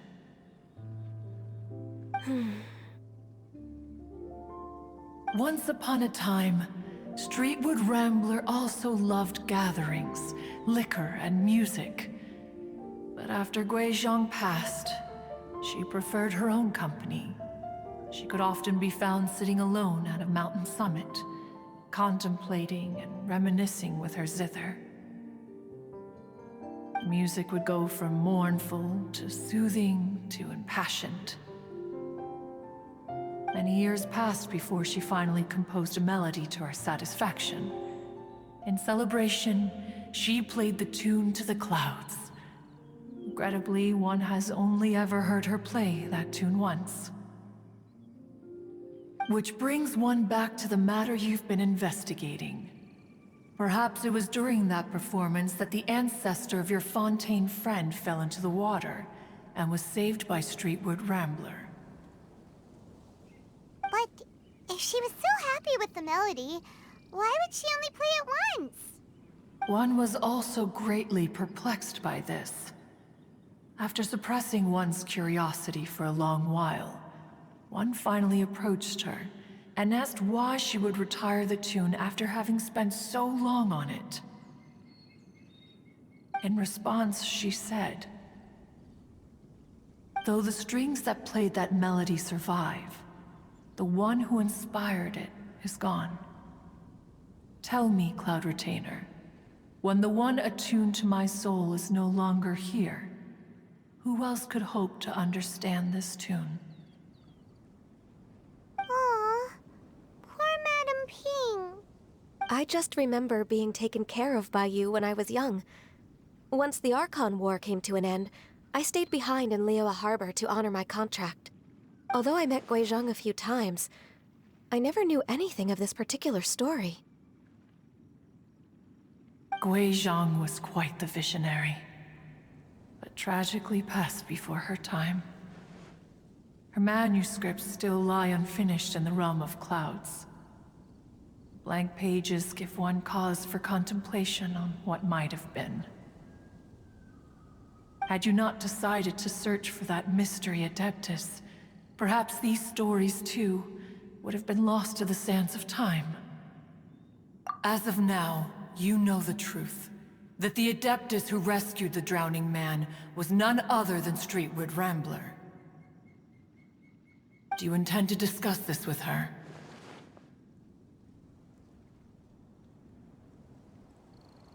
Do you mean Ping might find the topic too distressing? Precisely. The passing of our old friend is a heavy topic that both of us are usually careful to avoid. If I may be so bold, Cloud Retainer, could it be that this is just your own personal opinion? Oh? How so? I've been in Liyue Harbor for quite a long time now, and I've witnessed many farewells along the way, so I too am well acquainted with the pain of the passing of a loved one. But this doesn't bring the city or its people to a standstill. They have to keep moving forward. Someone as perceptive and wise as Ping will surely have come to understand and embrace this. Though these immortal mountains have lost an Adeptus, the harbor of mortals has gained a wise elder. No loss can ever be undone, but there is always much that can still be gained. Ping has helped countless people, and will guide many others in the years to come. And all to whom she extends a helping hand become her friends.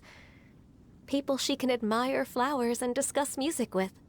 Though it is heartbreaking to lose a kindred spirit, life goes on, because there are new friends waiting for you further down the road. We even asked Madame Ping what she thought about adding a music festival to this year's Lantern Rite. When we get back, why don't we just ask her if she'd like to perform? Maybe we can even get her up on stage. You youngsters and your imaginations. Why don't you come with us? It's been a long time since you last spoke with Ping, and Liyue Harbor is always decorated so beautifully during the festival period. Is not every Lantern Rite the same in this regard? Were there ever anything new to discuss? One in Ping could meet any day of the year. I disagree. Each new day and each new year is different from those that have come before. How long will you simply let them pass you by?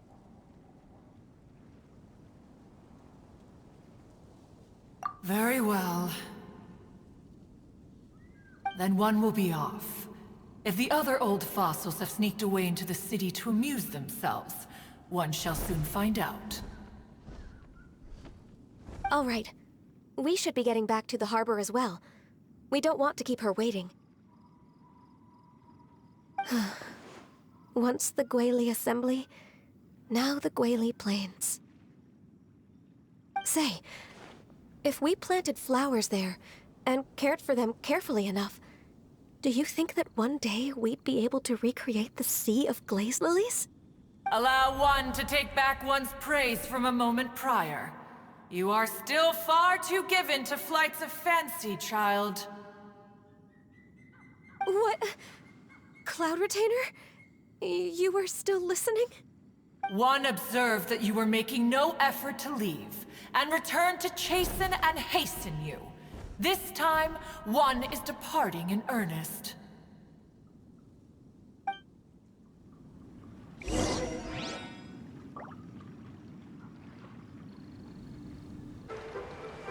Worthless!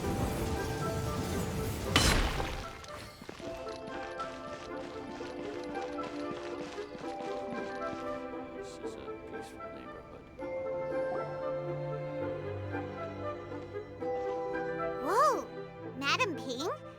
Cloud Retainer? It appears you made haste after all. One arrived but moments before you. Oh, bless my soul. To what do I owe the honor? How nice of you all to come and visit me. Miss Illuminated Bird, haven't you said anything yet? Said what, precisely? And why should one be tasked with saying it? 'Cause you're the one who's known Madam Ping the longest. Street word. Or rather, presumably, you would prefer to be addressed as Ping? Oh, Cloud Retainer, you are uncommonly polite today.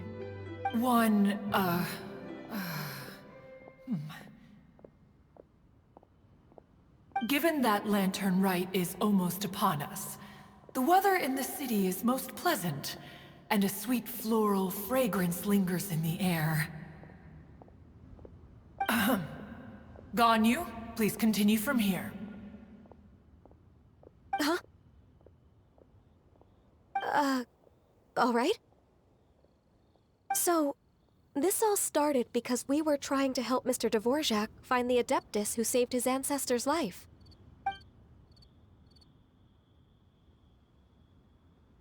Cloud Retainer informed us that the one who played that melody and rescued the drowning man was none other than yourself. Ah, let me think. Yes, I do believe I recall that encounter. What a long time ago that was. I'm surprised that you still remember it. Even more astonishing, perhaps, is the fact that this story has survived this long at all, when mortal lives are so very brief. It appears that she has proven herself right once again. Who's she? We like to call her Guizhong. From the look in Cloud Retainer's eyes, I sense that she has already told you all about her. Albeit reluctantly, one might add. Oh, there is no harm done. After all, Lantern Rite's very purpose is to commemorate the heroes who gave their lives for Liyue. Although Guizhong did not live to see the splendid sights of today, she was as much a hero as any other. So how has she proven herself right again exactly? Once upon a time, she said to me that humans were a weak form of life that she wished to protect with her wisdom. But as she interacted more and more with them, her opinions on them began to change. She marveled at the beautiful complexity of their spirits, the sheer splendor of all they could accomplish through their hard work and intelligence. She told us that to underestimate human potential would be to make a grave mistake. With the smallest amount of guidance, enormous power can be unleashed in them. And a human who has reached their full potential may well be her equal. Someone who could have as much to teach an Adeptus as to learn from them. She always had a way with words. That her mechanical accomplishments were judged superior to one's own was, one suspects, in large part due to her sheer eloquence. Speaking of mechanics, Cloud Retainer, do you still remember that potted plant mechanism? The one that the two of you gave me as a gift? Of course. Guizhong and one both put an immense amount of effort into that gift. It would be no overstatement to call it a testament to each of our individual technical genius. As Guizhong once said, it takes every blade of grass and every flower to make a homeland. When I see the sight of Liyue Harbor before us today, I am reminded of this. Madam Ping looks very emotional right now. Of all of us, it was Gui Zhong who was the fondest of these grand and exciting occasions. If she were still with us, I'm quite sure she would still be trying to best Cloud Retainer's finest works at every opportunity. Liyue Harbor is always filled with the sound of music at this time of the year. If she were here, one is certain that she would seek you out to discuss and debate the virtues of various melodies. Oh, yeah! Music! We've been dying to ask. What was the melody that you played back then? Oh, also, with you being such a music expert and all, why don't you join the concert as a performer?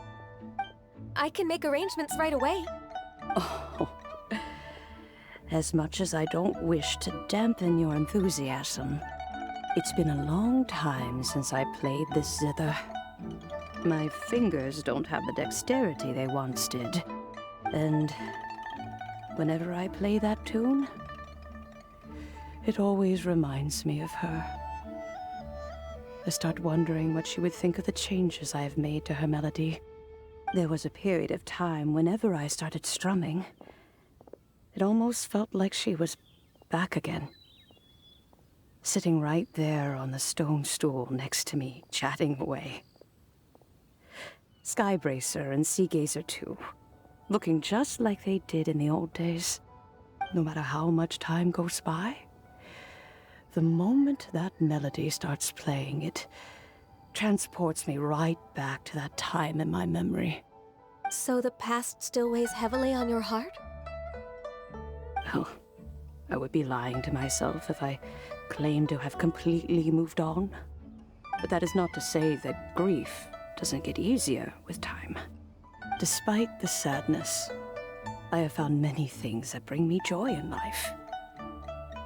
It is simply the nature of the world in which we live that even if one wished to mourn for an eternity, it would be a nigh impossible feat. Just look at this potted plant. Isn't it stunning? It takes an honest and open mind to confront and conquer grief. You have indeed made progress. Be that as it may, I shall leave the lantern rite stage to the youth of today. Well, if you're sure. Granny! Whoa, what's everyone doing here? Did something bad happen? Ah, and now we've spooked Yanfei. No, everyone's just here to give me their regards for the holiday. Oh, that's wonderful, I'm glad. Well, in that case, happy Lantern Rite, everyone. Happy Lantern Rite. Oh, I just remembered that I have some, work to do at Yuehai Pavilion that I need to discuss with Yanfei. I haven't been able to find a chance until now. I will leave Mr. Dvorak in your capable hands. Cloud Retainer, Ping, we will be off for now.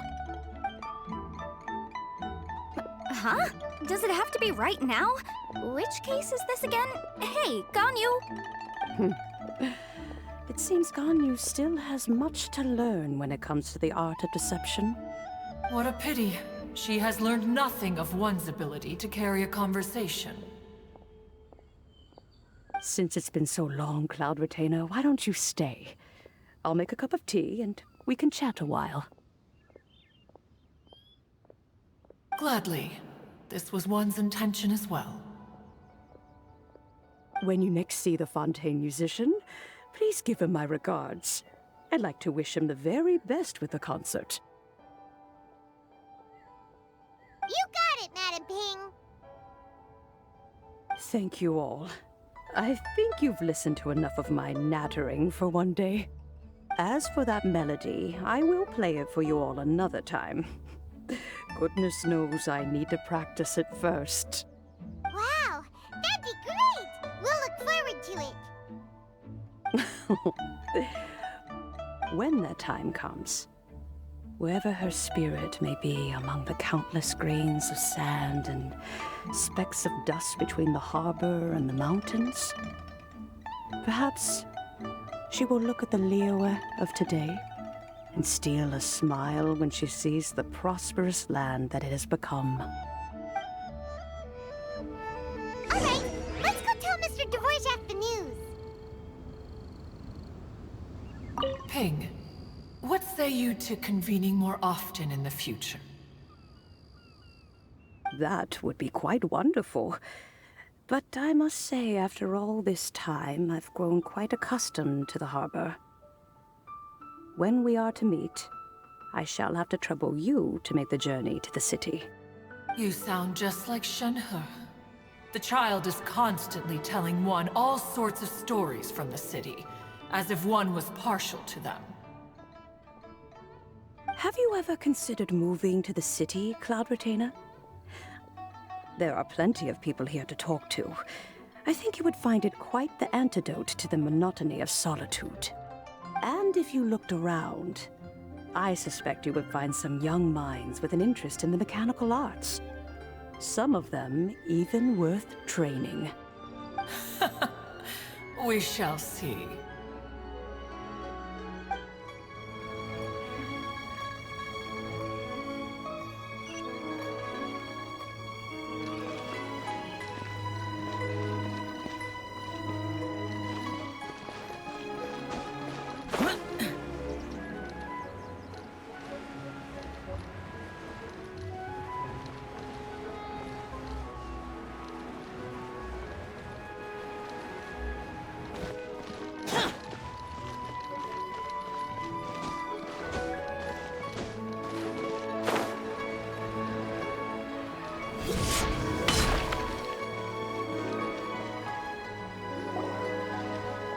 Mr. Dvorak!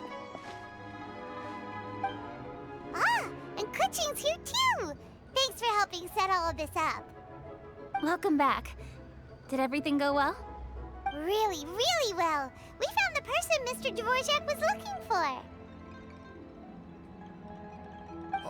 Are you serious?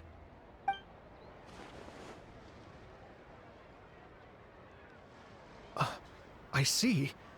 So the melody my ancestor heard was an adeptus remembering her late friend? That certainly explains why it was such a powerful and poignant tune.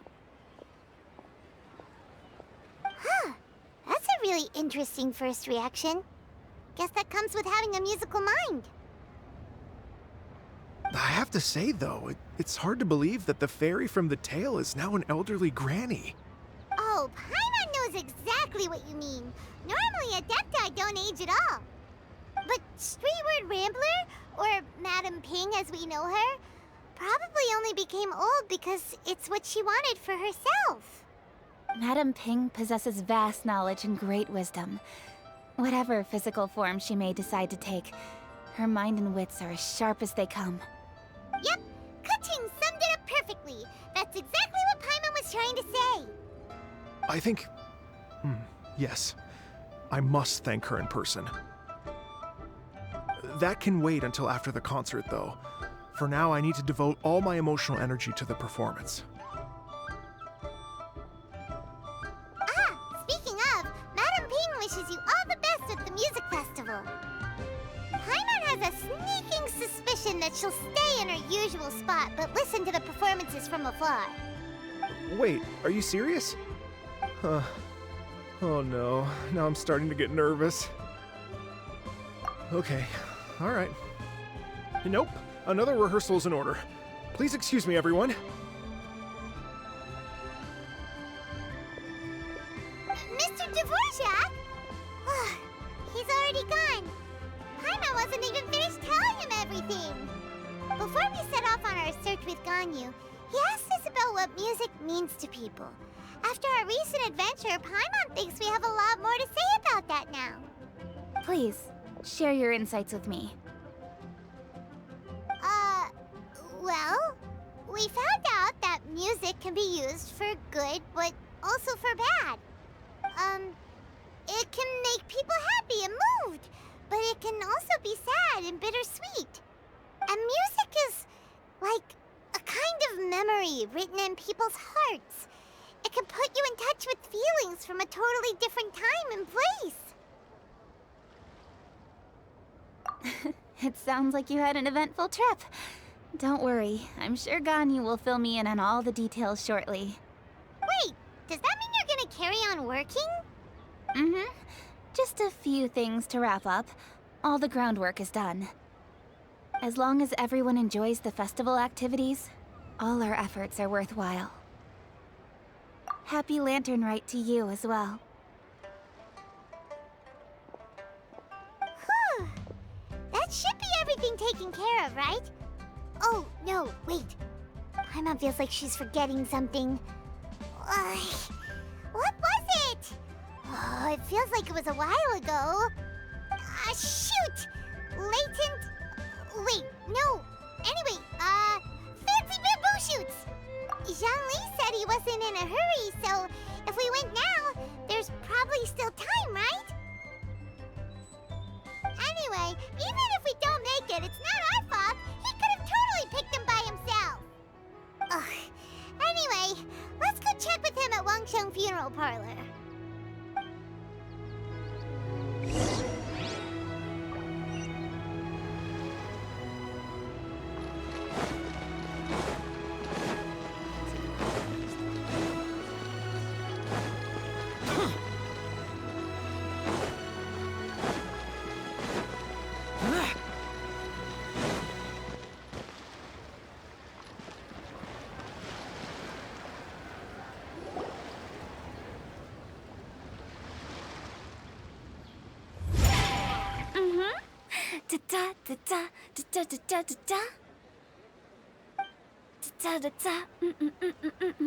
Oh!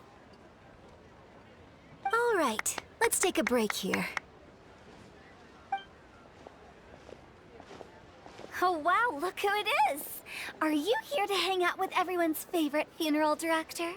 So you're just casually practicing your rapping skills at the entrance to your funeral parlor? In broad daylight?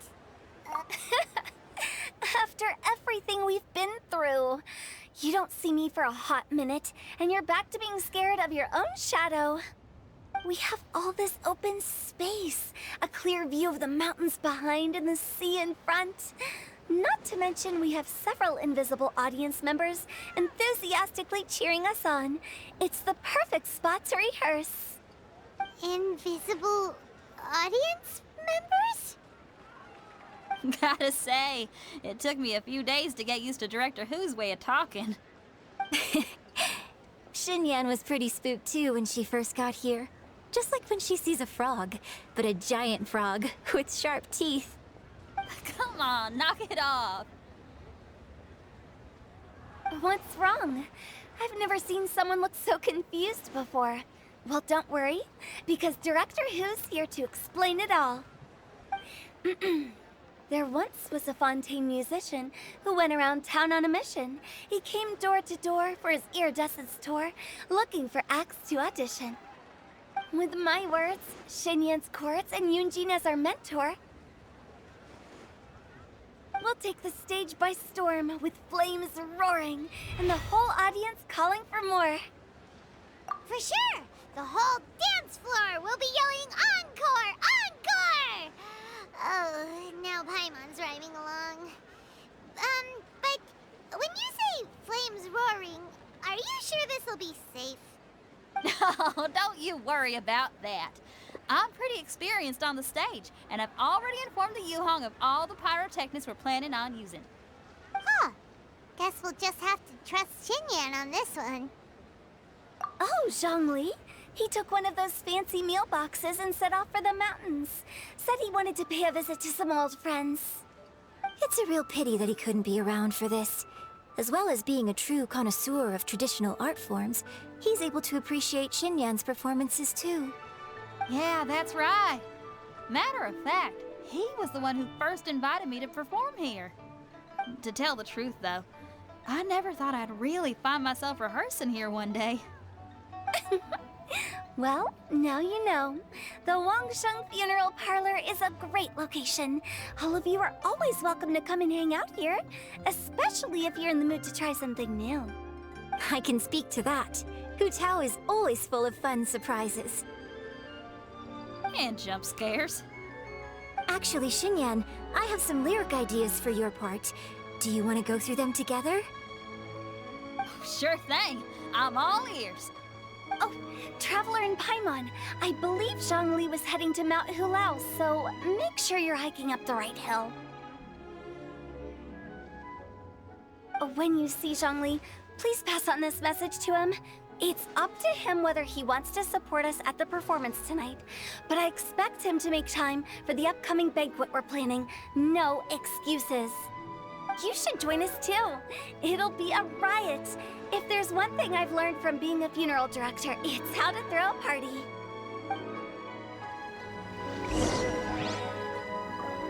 Okay, everyone. I think that's a long enough break. Let's take it from the top, shall we? Ugh, Ms. Eunice, such a strict mentor. These breaks aren't even long enough to have a sip of tea. Well, you were desperate to get involved, and this is what it takes. If I gave you half the chance, you'd be sipping tea till nightfall. Hey, how about I treat us all to some late-night snacks once we're done? Hutao, what you craving? How about some stir-fried filet with a side of crab roe tofu? Where are we gonna find crab roe tofu so late at night? We could always just go pester masterful chef Zhongling. Now I'm hungry. All right, let's knock this out and then go grab some food.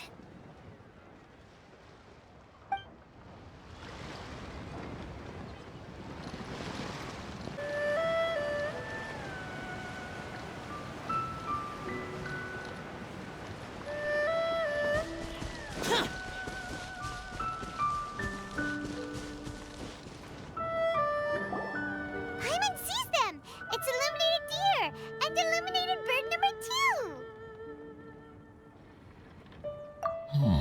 2! A familiar face. Have you come from Liyue Harbor? How is the city nowadays? Everything's great! But you know, if you're so curious, you can always go and check it out for yourself! In fact, Mooncarver has been taking many walks on Mount Tianheng in recent times. I believe the sights of the city are quite familiar to him. Zhongli! Here you are! We've brought the bamboo shoots you wanted. Impeccable timing.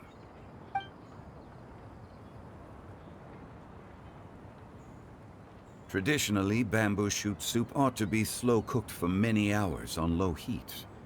Using Adeptus arts to hasten the process is something of a shortcut. Wait, that mechanism... is that... Indeed. Cloud Retainer kindly lent me her supreme cuisine machine. Can we not just call it a cooking machine? Actually, never mind. She seems to take a lot of pride in her mechanical gizmos, so it's probably best if Paimon doesn't go changing the name willy-nilly. I trust that you found the answers you were seeking during your recent journey? Excellent. The past should be remembered, but not overly dwelt upon.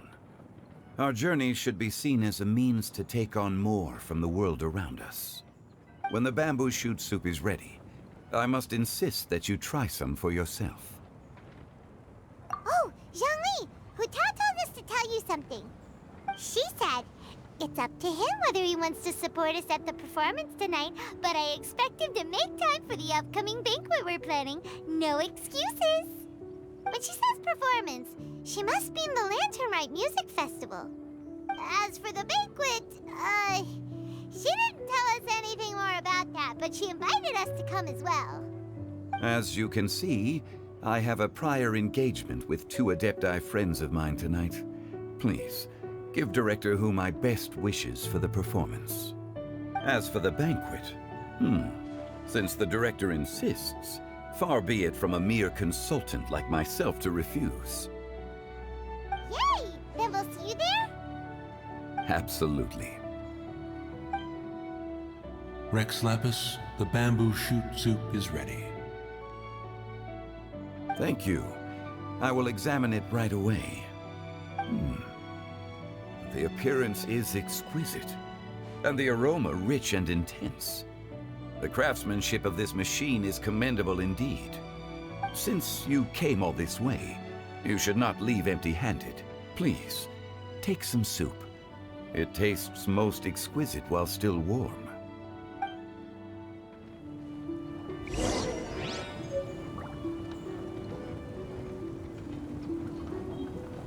I intend to reminisce with my old friends for a while longer. You ought to get back to Liyue Harbor. There is a performance you do not want to miss.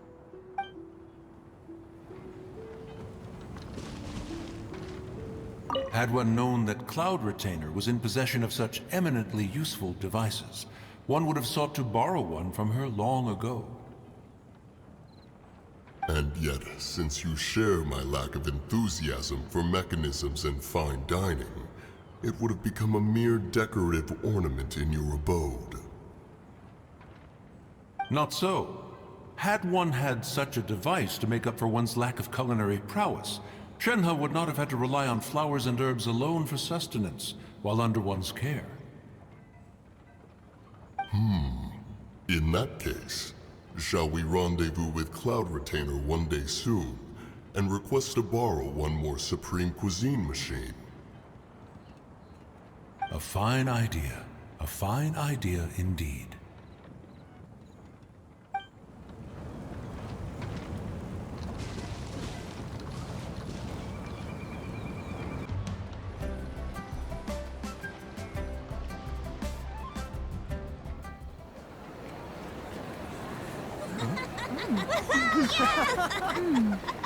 I'm honored to be here on the Iridescence Tour stage. All right, without further ado, I'm Xinyan, this is Hintao, and this is a little something called... The Flame Lilies!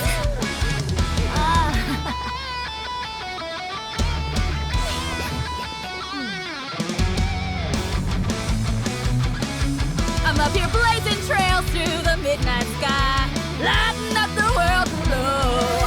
And when the crowds all hear my voice, they'll meet the spirit of rock and roll. Let's go! Hey, you butterfly, you two buzzing by, guiding your way to the afterlife, opening the path without a fright. Oh, I'll light the fire, watch it blaze across the universe. I'll spit my rhymes, watch your step, or you'll get burned. Hey, woo!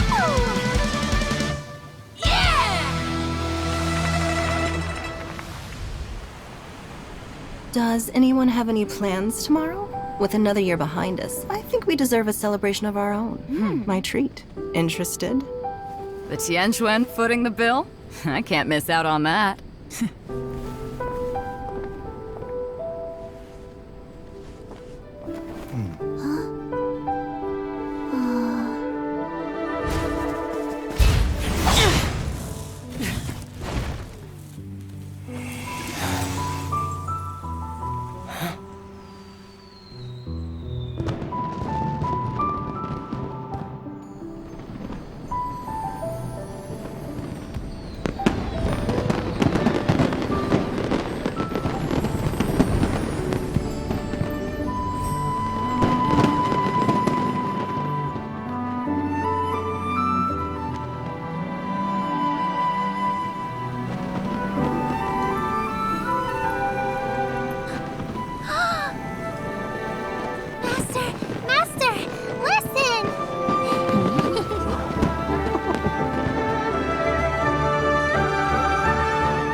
May the year ahead be a blessed one. I believe it shall be.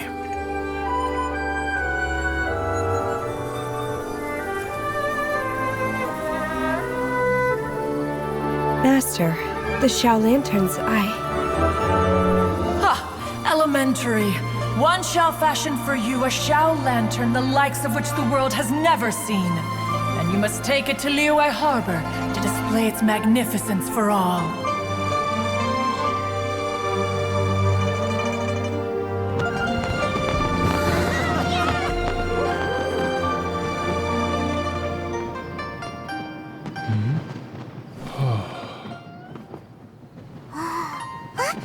Listen! That must be Manaping!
opposite of the parlor director. Always so generous.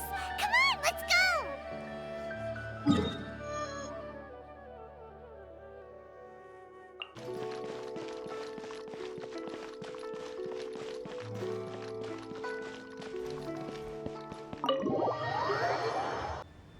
Oh, so that's how it is.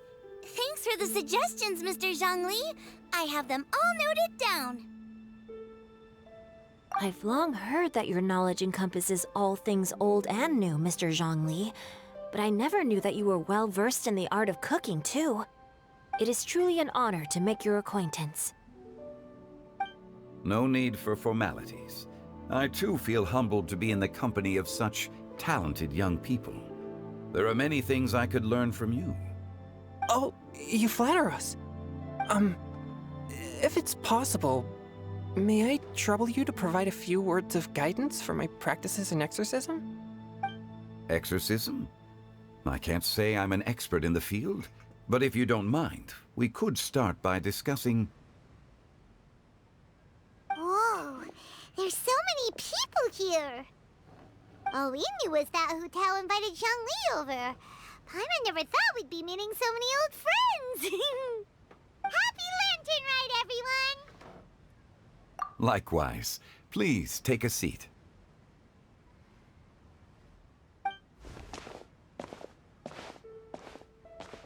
Happy Lantern Ride! Are you having fun?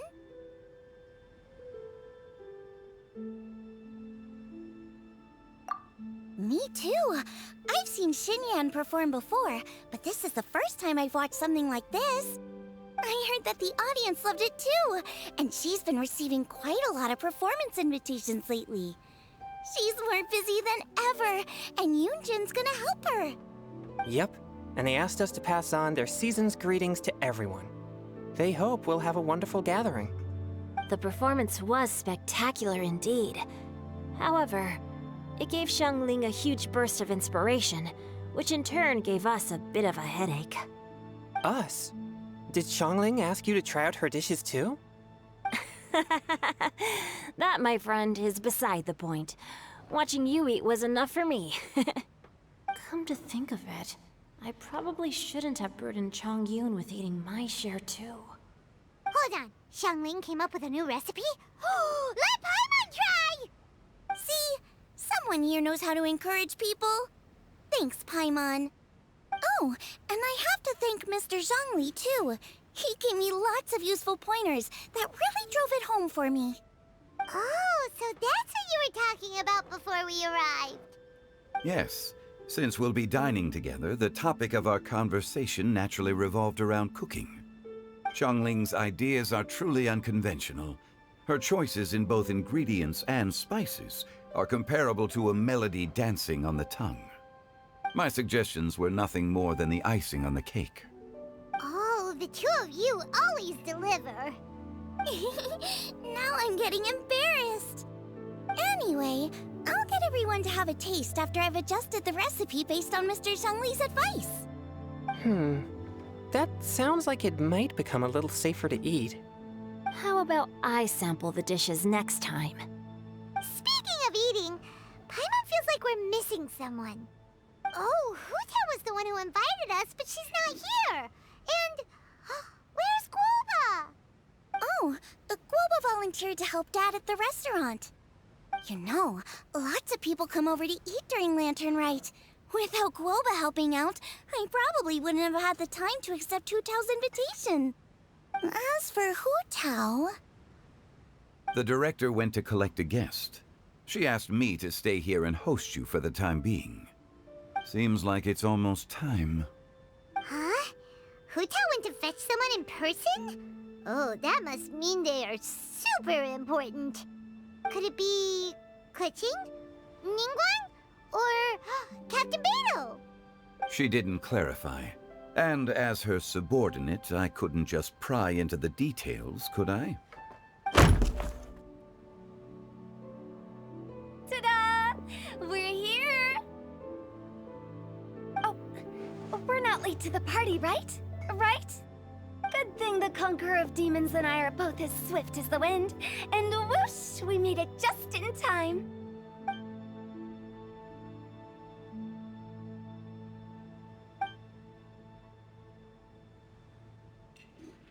Oh.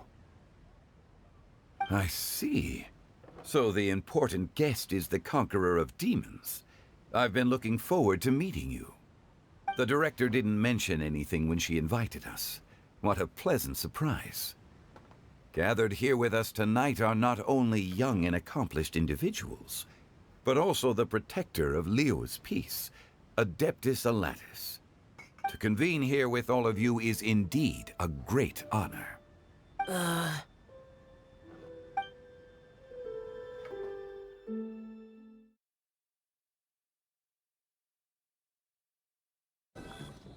It's almost lantern right, yet you took all the trouble coming here.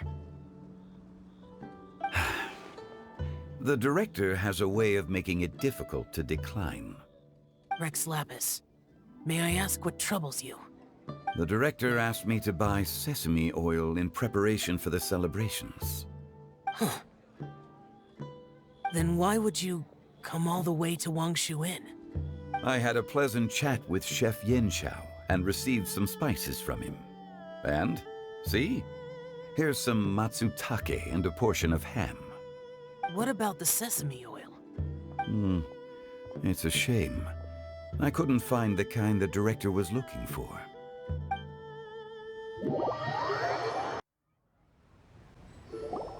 I'm sure you're exaggerating, Zhang... Sir. There he goes again. Enough with the pleasantries. Go let our guests take a seat. Everyone here today is well known in their own field and has probably heard about one another to some extent. Some of us are even old acquaintances, so there's no need to be this formal. I heard that the Conqueror of Demons and the Traveler are pretty close, no? Great! You two sit together. You should take a seat too, Director. Oh? Finally remembered me? When we arrived just now, the host at Xinyue Kiosk told me our dishes are almost ready. Perfect timing. Let's not wait any longer and ask them to bring out the food.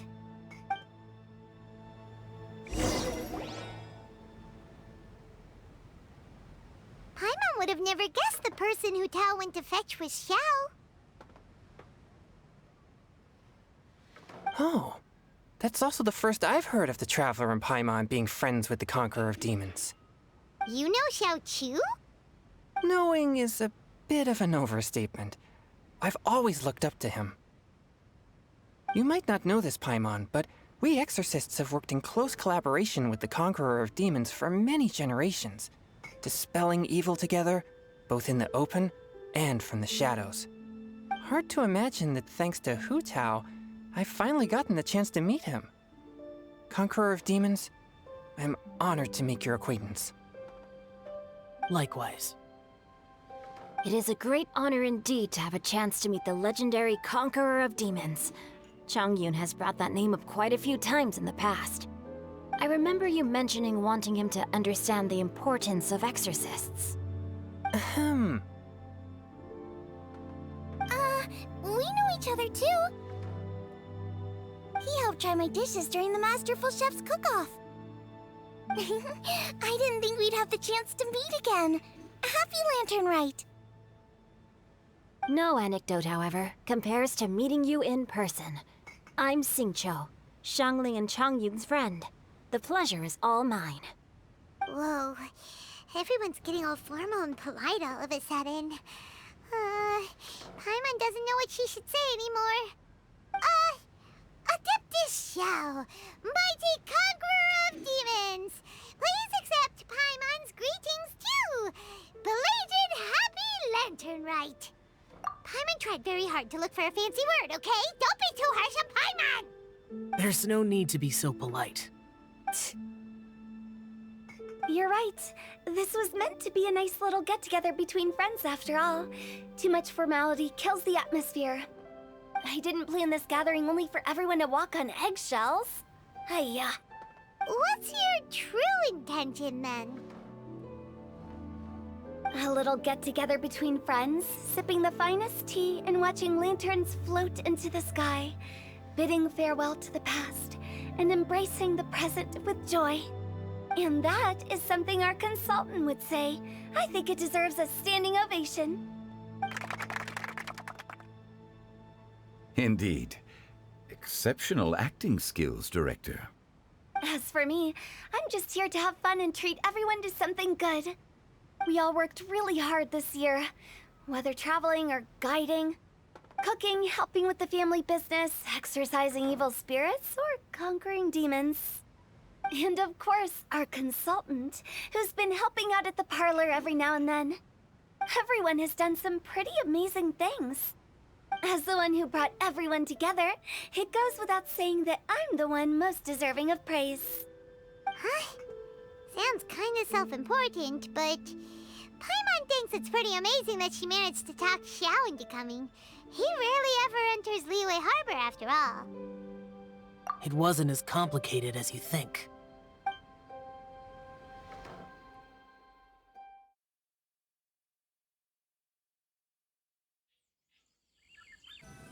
Okay, gotcha. Thanks, boss lady. It's not boss lady, just boss. And there she goes. What a lively girl. Conqueror of demons, Adeptus Xiao. Guardian of Wangshu Inn, hero of Dihua Marsh. I know you're there. Quiet. Do not disturb the peace. Sorry, but you wouldn't show up if I didn't yell your name, would you? I know you. You're the 77th director of Wangsheng Funeral Parlor. Is there something you need?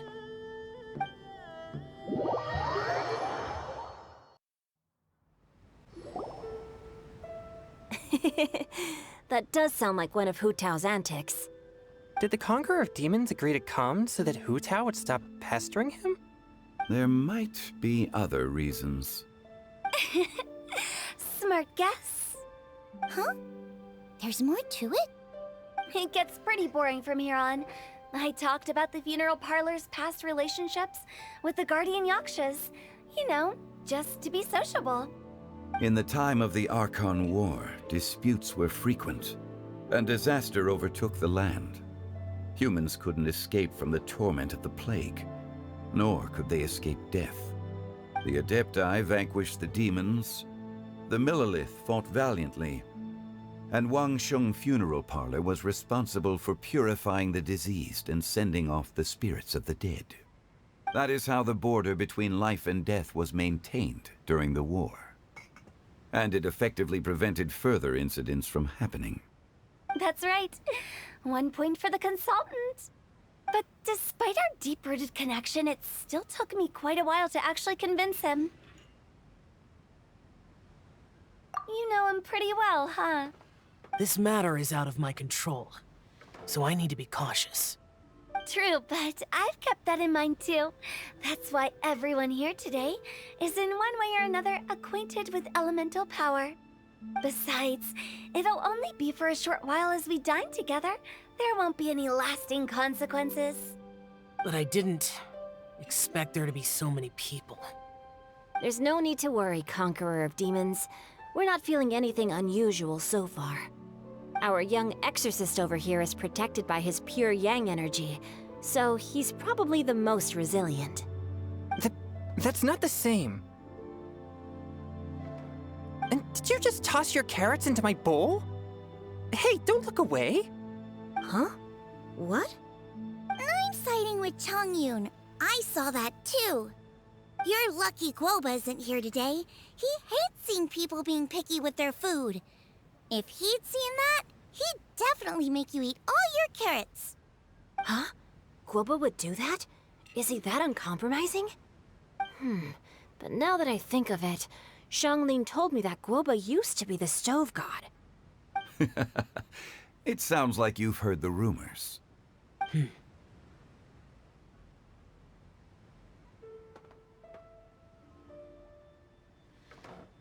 I'm doing fine. Not long ago, before Lantern Rite, I met an old friend. Thanks to his help, things have been a lot more stable than before.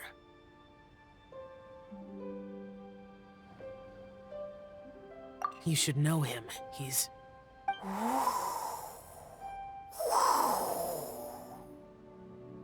Seeds of story. brought by the wind.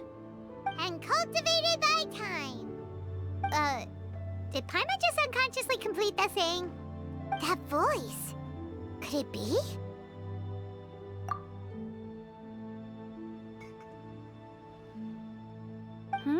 If I'm not mistaken, there's someone knocking at the door. Don't just sit there, Zhongli. Go welcome our guest in. No such need. I'm coming in.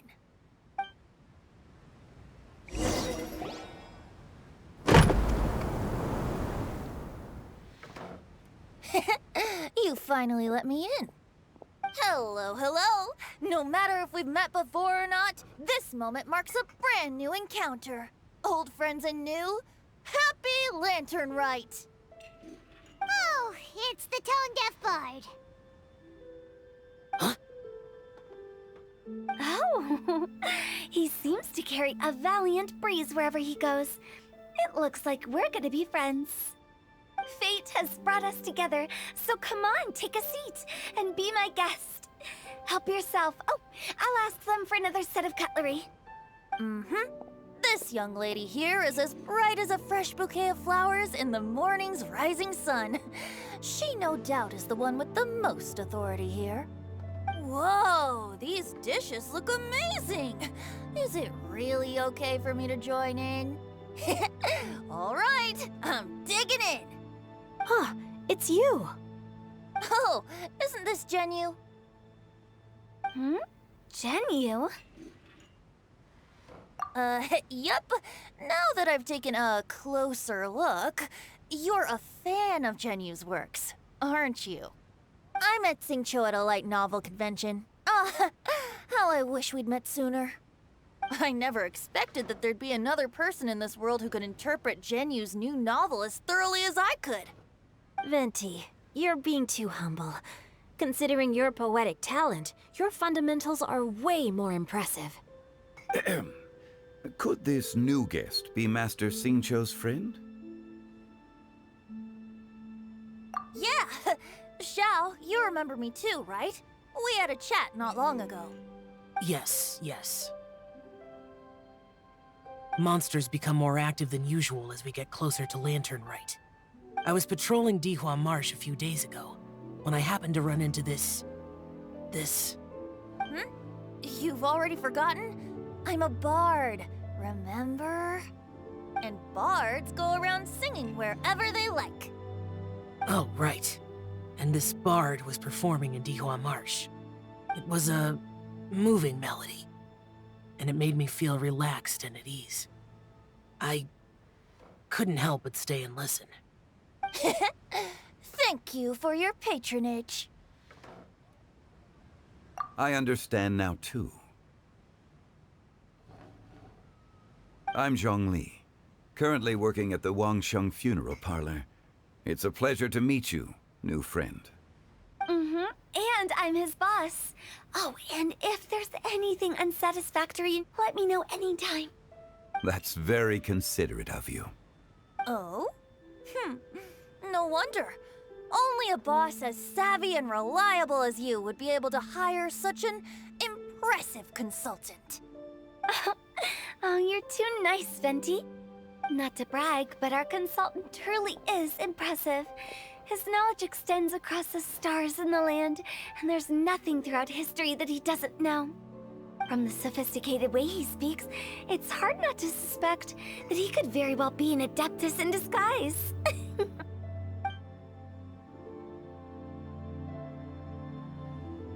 Xiao, you're an adeptus. Do you think it might be possible? Sorry. I'm only good at conquering demons. I'm afraid I don't have much knowledge in that matter. Really? But Paimon thinks you're super knowledgeable. Huh? Oh, right! Xiao's a warrior.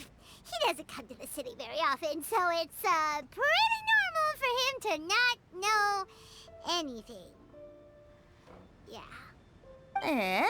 Really? I've actually heard a few things about Mr. Zhongli before. The guests in the tavern talked about this refined and courteous man who, instead of having wine at Mondstadt's finest tavern, ordered a cup of hot tea with the most complex name. Now that you mention it, I seem to recall that there indeed is a musician like yourself in Mondstadt. I've heard that he's elegant and amiable, his works witty and vibrant.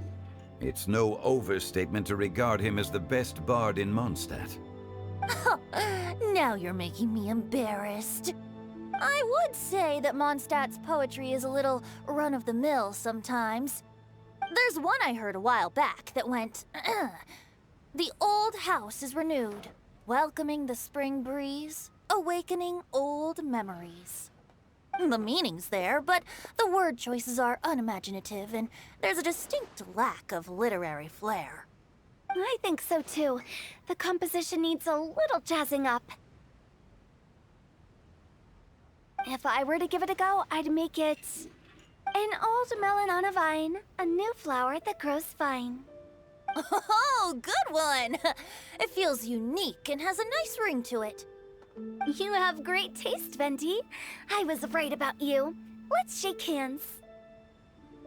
Of course, of course.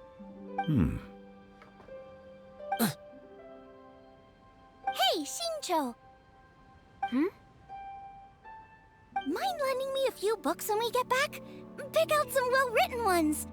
I don't know if it's my own lack of literary knowledge, but I couldn't tell the difference between those two. I don't think it's your fault. Chongyun's right. It's not our fault.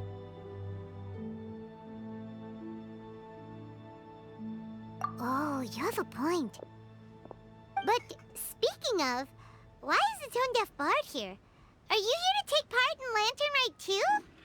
I heard that Liyue will be hosting a Lantern Rite music festival this year. As a musician myself, how could I possibly resist the temptation to come take a look? Or listen. Getting to know other musical styles is essential to sparking inspiration, don't you think? As for the Fontaine friend who hosted the festival, I saw him near Stone Gate the other day. The Iridescence tour has finally been held successfully for once, so I had to congratulate him. Don't think anything of it. By the way, I was watching as you entered Shinyue Kiosk, but no one seemed to notice me. Should I say that it's because I'm an expert in hiding, or that a certain someone deliberately ignored the sound of the wind? Whenever Lantern Rite comes around, Liyue Harbor becomes bustling with activity. People are all busy watching the lanterns and strolling around the shops, and they might just go travel somewhere on a whim. It is rather difficult to predict another's whereabouts. The festival is in full swing and proceeding smoothly, and we're all gathered here with friends, new and old. This is no doubt a wonderful occasion worth celebrating. To come together with all of you at the beginning of the year, one can't help but be filled with joy. In a moment like this, I propose we raise a glass together. In my case, tea in lieu of wine.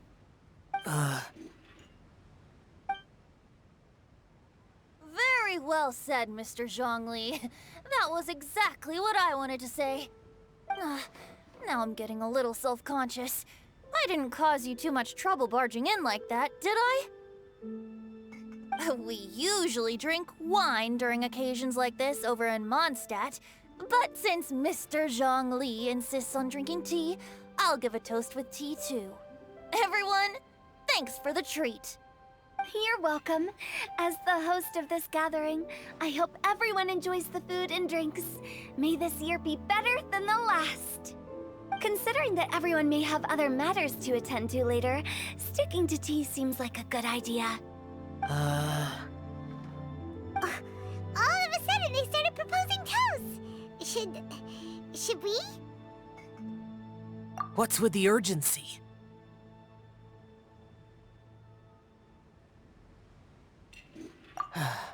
Sure. Have you two finished eating? It's always nice to have a breath of fresh air after a meal. Helps with digestion. too. Yeah? Okay then. Don't forget to come back.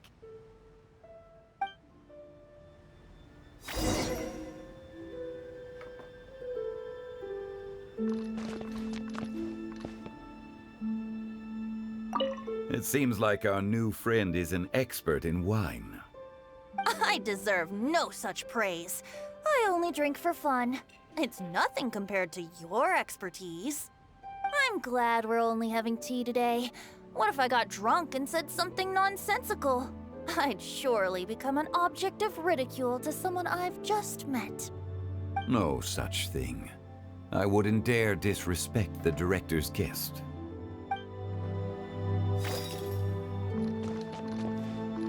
You're not allowed to leave Paimon here alone. To be honest, Paimon's worried about saying the wrong thing.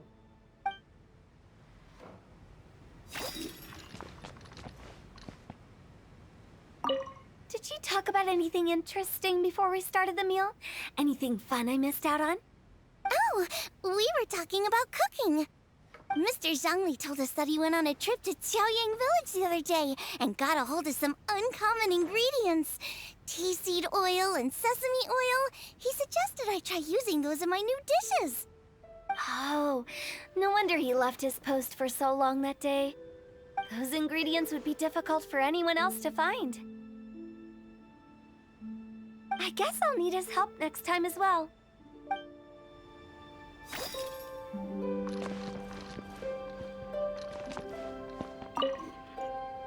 About you and Venti. Could he be a partner in your family business? That's right. You know how my family is. A lot of business secrets can't just be divulged at the dinner table. Ah, just as I thought.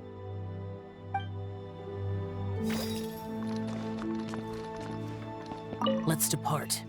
You go ahead.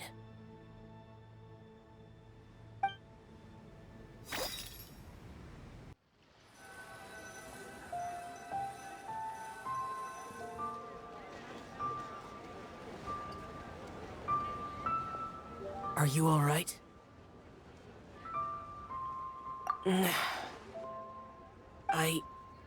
It's hard to describe.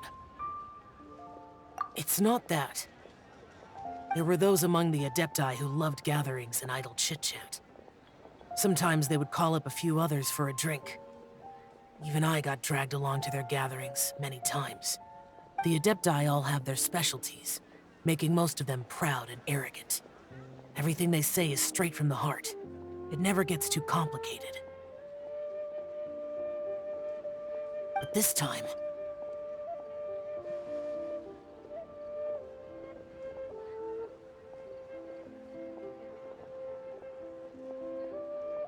That's not what I meant. Or perhaps I should say Rex Lapis is really good at adapting to human life. You could say that he actually enjoys doing so. And that's something I might never be able to do.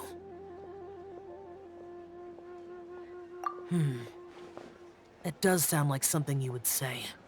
No matter. I know my circumstances. Whenever I think of the ordinary conversations I've had with you, it feels strangely novel. Yes. The parlor director went out of her way with the invitation, so it was difficult to turn her down. I had made mental preparations before agreeing to come. She told me that all the guests today would be acquainted with elemental power, and I knew that you would be here. But I didn't expect the other guests to be...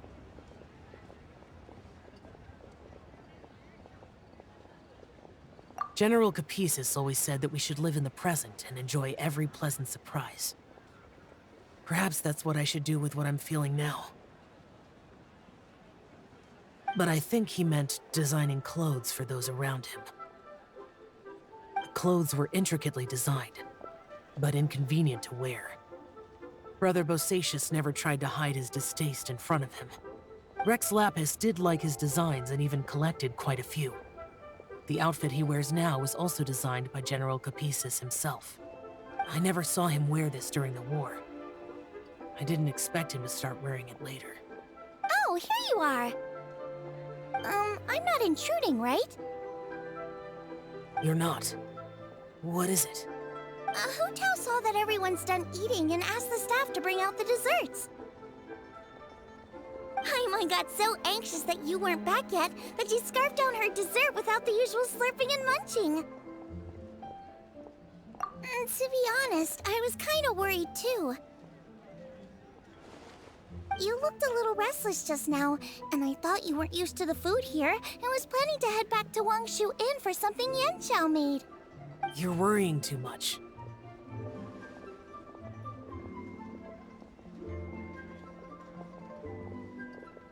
Why would I? Anyway, let's head back. Please wait! There's another reason why I came looking for you.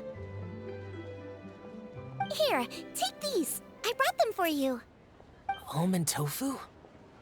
Yup. Since the Masterful Chef's competition, you could say that Yanxiao and I are not only competitors, but good friends as well. I visit him at Wangshu Inn sometimes to discuss our cooking. I heard him say that the esteemed guest on the roof loves nothing more than a good plate of almond tofu, so I learned a thing or two about the dish from him.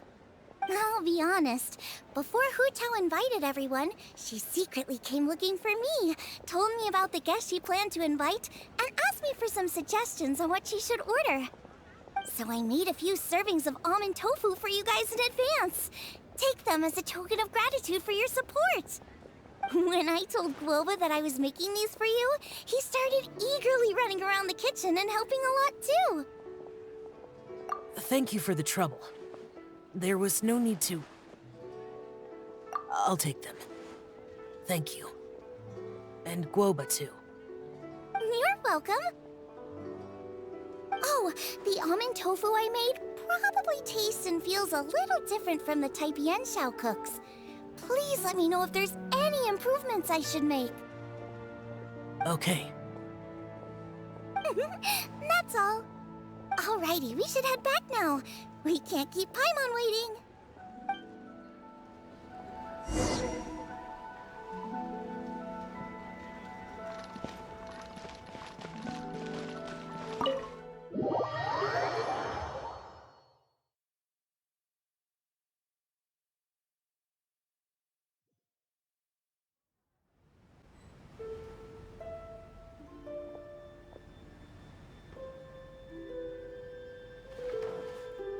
You're finally done whispering secrets to each other?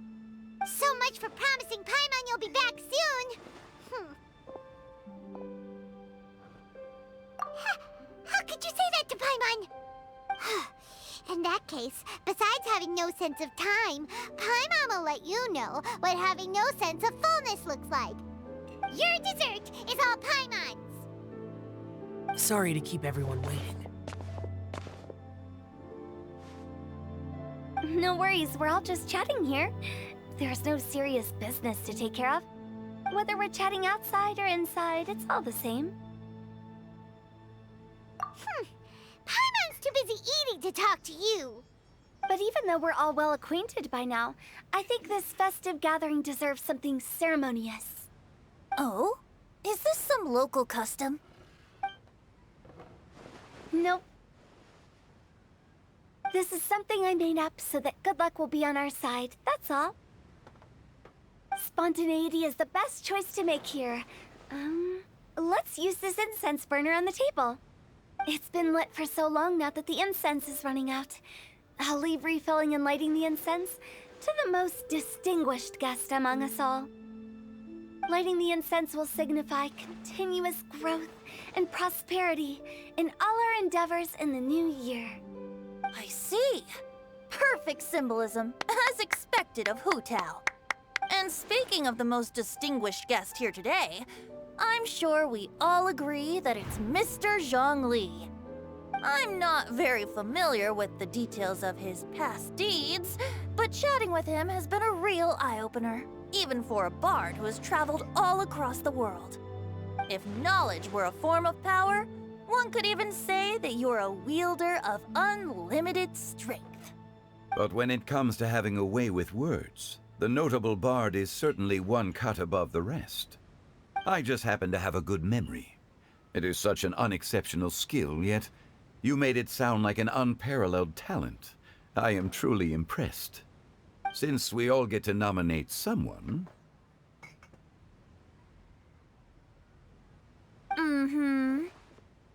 I think it's only fair that we let the parlor director light the incense. Huh? That won't do. Don't flatter me just because I'm your boss. We are looking for the most distinguished guest here. As the host, I shouldn't be involved in this discussion at all. Now that we've enjoyed this table full of delicacies, how about we let our one and only chef here do the honors? Is this really the way this works? I didn't cook any of these dishes. It's not a big deal. Just look at her. Xiangling, the disciple of an adeptus, the stove god's best companion, the winner of the Masterful Chef's competition. The only heir of the famous One Mean restaurant. A good old friend of mine. There's no better choice. Why does Paimon feel like we're back at square one again? Please stop! You're making me embarrassed. If we're looking for a distinguished guest, surely the second son of the Feiyun Commerce Guild counts. It's one of the largest commerce guilds in Liyue Harbor. Huh? Don't get me involved in this. Oh, not a bad choice. With the Commerce Guild's young master lighting the incense, we're all sure to make a huge sum of mora in the new year. That's not how it works. Making a fortune is indeed a fine wish, but it's of lesser importance than good health and happiness.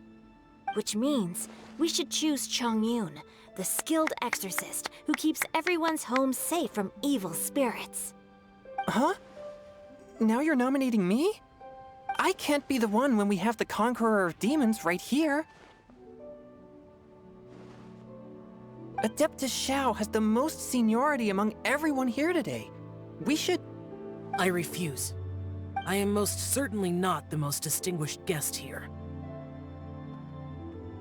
You should all be able to make the right judgment based on your observations. One person here is well acquainted with everyone else.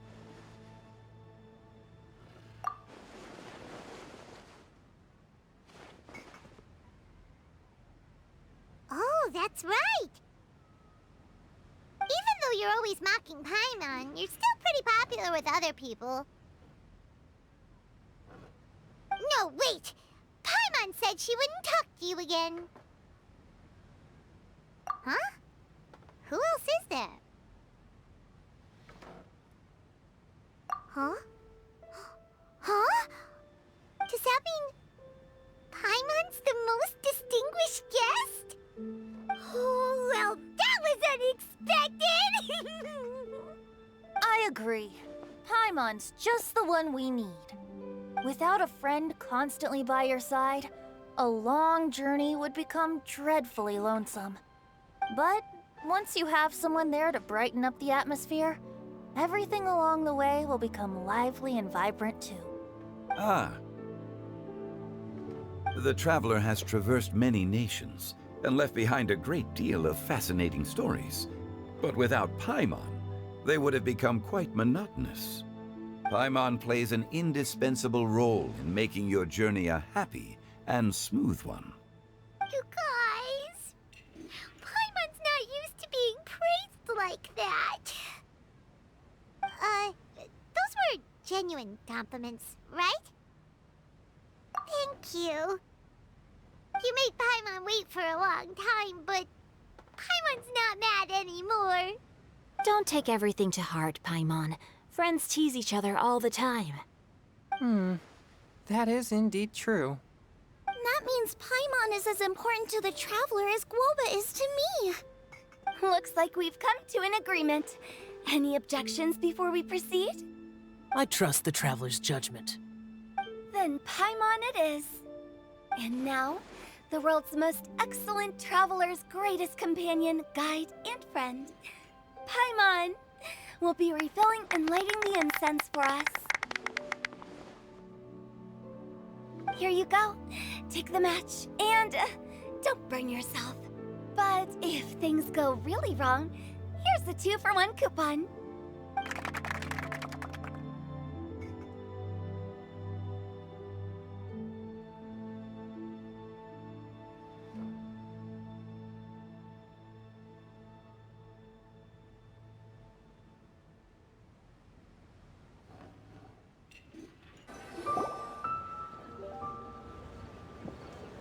It's getting late.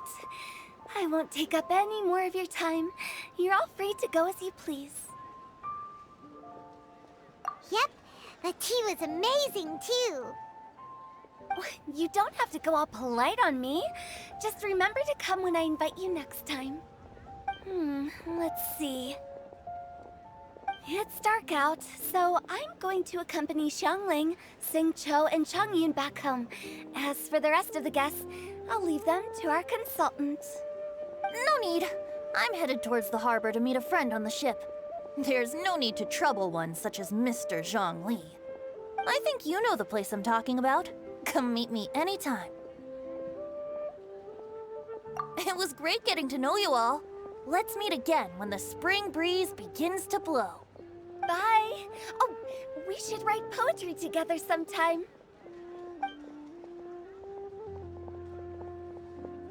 We'll catch you all later then.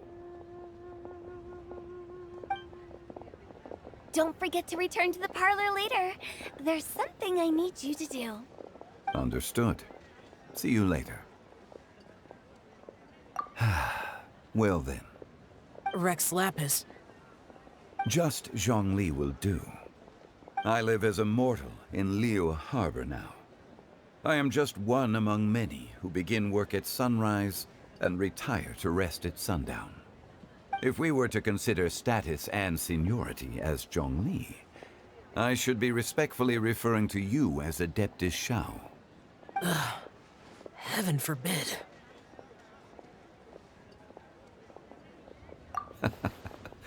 I meant what I said. I heard that during the Lantern Rite Music Festival, you conferred with Streetward Rambler and Cloud Retainer. I take it as you've gained a lot more knowledge about the past? The same truth will sound different coming from different people. As more bear witness to a story, feelings and interpretations expand in variety too. I once had a pleasant chat about the past and present with a Sumeru scholar named Soraya, and learned a few things about her research topic. From the evidence she found and the conclusion she made, her area of research is already very close to the truth. But there are multiple sides to humans and gods alike. In the legends recorded by humans, some gods were depicted as arrogant and condescending, while others were kind and capable. But whether to me, Streetward Rambler, Cloud Retainer, or younger adepti such as Shao and Ganyu, those adepti and gods that may seem extraordinary to humans are something more akin to close companions. This was as true back then as it is right now. Just how Shao may seem unapproachable to most, but the Traveler has proved otherwise. So there's no need to dwell too much on certain things. Zhongli, what you're saying is... It looks like you understood what I meant. Ah. The director asked me to accompany you on your return, but I don't think you'll need my protection. I'll be taking a walk around and admiring the night scenery. After that, it'll be time for me to go back and meet up with the director. Goodbye for now. Bye, Zhongli! Everyone's gone now. Paimon always feels a little empty inside when a lively celebration ends. But at least you always stay by Paimon's side. No. Paimon got it mixed up. Paimon, the best and most distinguished travel guide, will always stay by your side, Traveler. Good that you're aware of that. Shao, Is there anything else you want to do? We could take you on a tour of Liyue Harbor. No need. I've stayed here for much longer than I had expected. The city lights are a fine sight, but it's time for me to leave. The events of today occurred so abruptly. I appreciate your kindness. Okay. I'll see you next time then.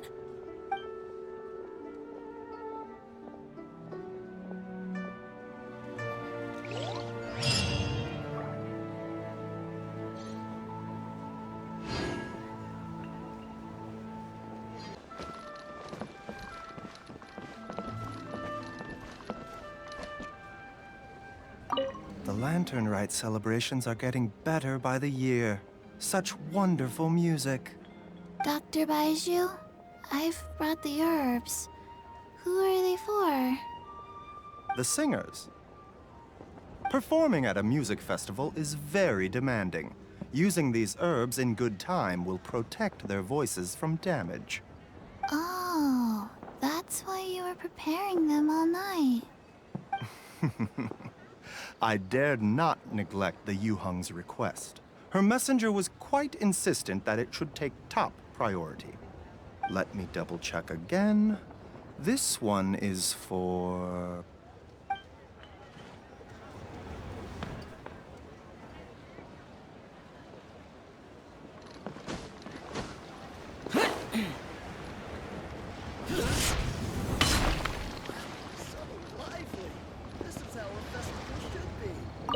Okay, now I need to get a move on and write my next song.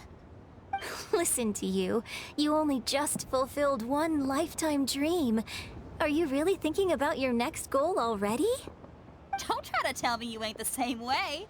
I bet you've already thought up a name for your next opera, haven't you? You know me too well, Xinyan. The Adeptus Seeking Voyage. How does that sound? Oh, man! Yeah, I can already picture it. I've also got just the finishing line for it. I'll close with, and the celestial melody echoed through the clouds forevermore.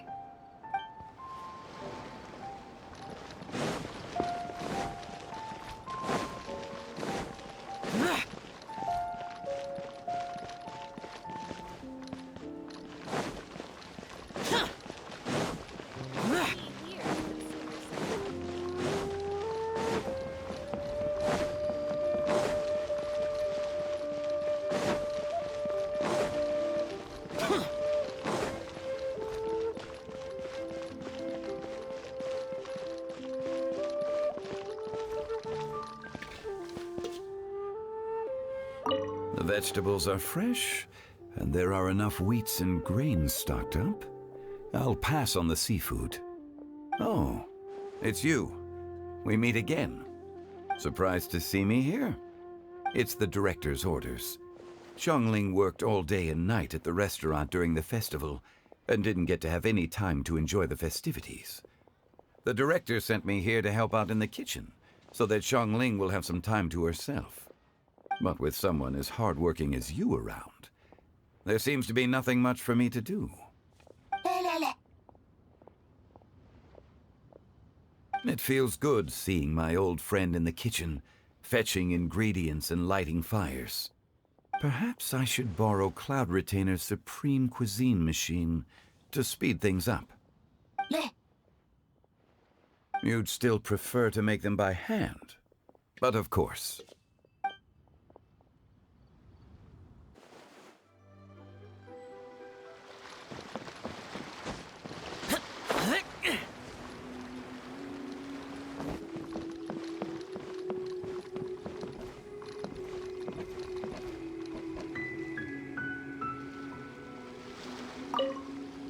This is such a cool ship! Facing the sea breeze and gazing out at the soaring seagulls makes me want to sing out loud! Kazuha, how about I stay here and be the ship's resident bard? What are my prospects? With your level of artistic finesse, I'm sure nothing will go wrong. But I'm afraid the sailors aboard are not the most versed in the arts. they probably wouldn't understand the deeper meaning your poetry holds. You can't say that for sure. Poetry is spur-of-the-moment creations. Anyone viewing the same sights and experiencing the same atmosphere would surely understand. There's a port in Mondstadt too, but I rarely get the chance to board any of the ships. Speaking of ships, everything's perfect about this one, except... Kozua, could you tell your captain that my height says nothing of my age? I'm way past drinking age. How often does one get to enjoy a seafood feast on a ship? It'll be a real shame if there isn't anything stronger to enhance the food. Pretty please? There's not much I can do about that. It's not because Captain Beto's not on the ship right now, but because there's no room for negotiation on this matter. Even I have to sit in the no-drinking zone every time. But I don't get drunk after just a few sips. Trust me, I can hold my liquor really well.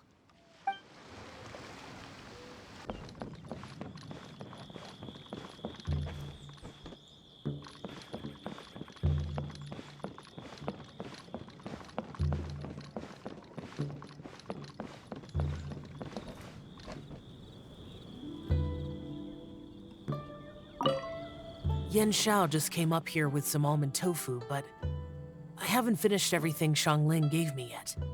You should try some too. I'm not as experienced in tasting mortal food as you, and I couldn't tell the difference. There must be many different stories to tell of the hustle and bustle of the mortal world, too. You can tell me. I will listen.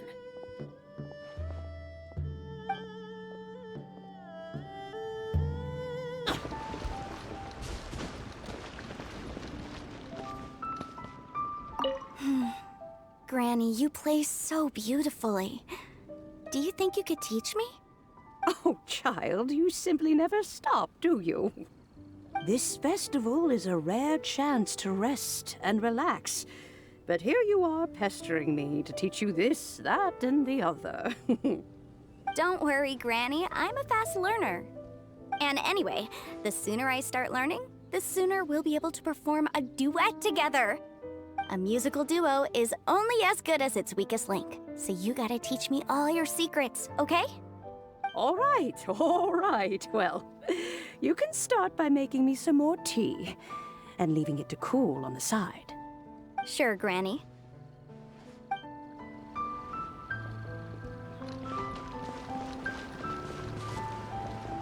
I'm so happy. And all the grandmas and grandpas in Chingsa village had a great time too. You mean, what am I doing here? Well, just now, I did a performance for everyone. Although I can't play an instrument anywhere near as well as Master, I can still sing. Even Granny Roshin said I did a great job. She also gave me some candies. I'm so happy. And all the masters told me a lot of stories about the Adepti. There was Skybracer with the giant deer horns, and Seagazer who loved to collect treasure. Sometimes Master talks and talks for a long time, until her voice starts to sound sad.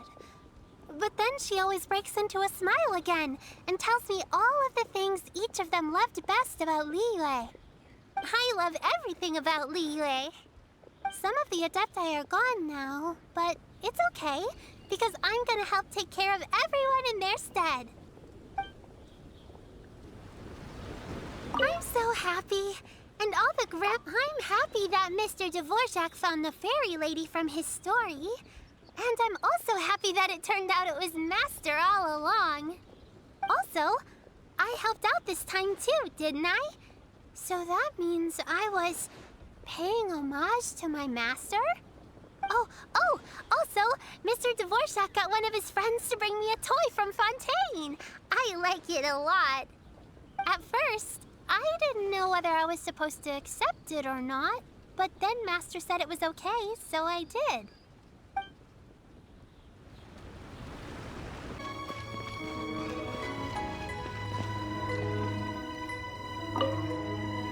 Hey, don't tell me you called me over for just a game of chess. You have to be more specific, Captain Beto.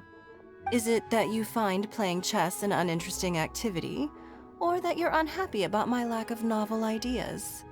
If you don't specify what you mean, how could I know what I should do to please you? Of course. I make a single remark and you reply with a full-blown lecture. Maybe we should deal with all official affairs publicly in the future. Might just make things easier. I'd be perfectly happy with that. I'm just worried that Captain Beto's business might be negatively affected. Don't give me that. That woman from Yenshang Tea House sometimes comes aboard to ask for information. She requested the fleet to import some goods, but how could I not know who she's actually working for? Oh. You sure know a lot, Captain Beto. How about I ask her to come over? Or maybe we go straight to her tea house. With one more person around, we'll be able to have some variety in our chess games. I hope that would be less of a bore to you. So, we're still gonna play chess after all.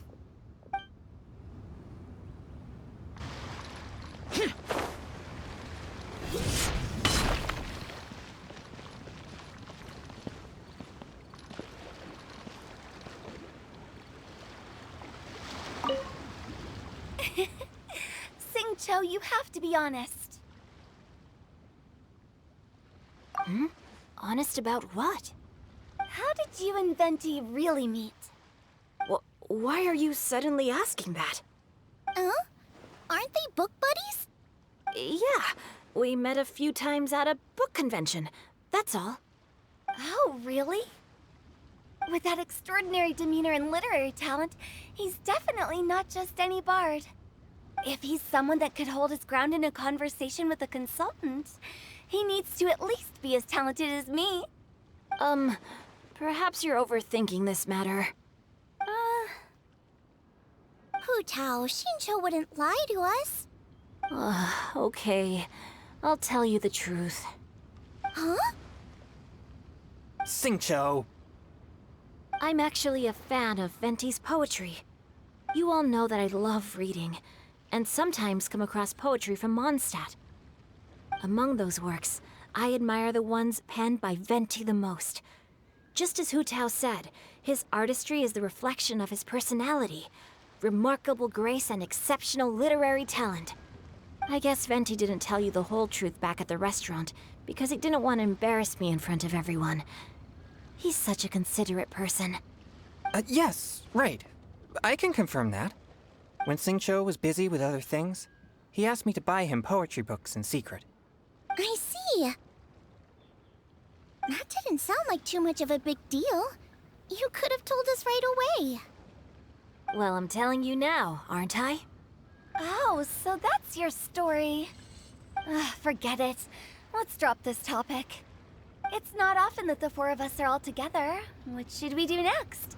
Hide and seek, hopscotch, or some shopping? Since there's 4 of us, why don't we borrow a mahjong set?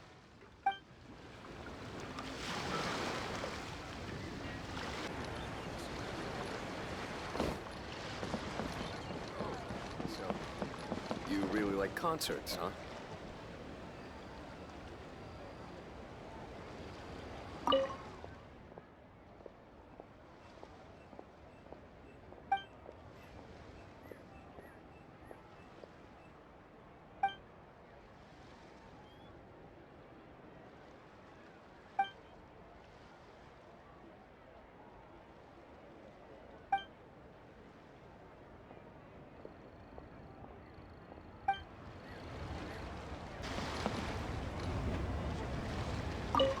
Magnificent!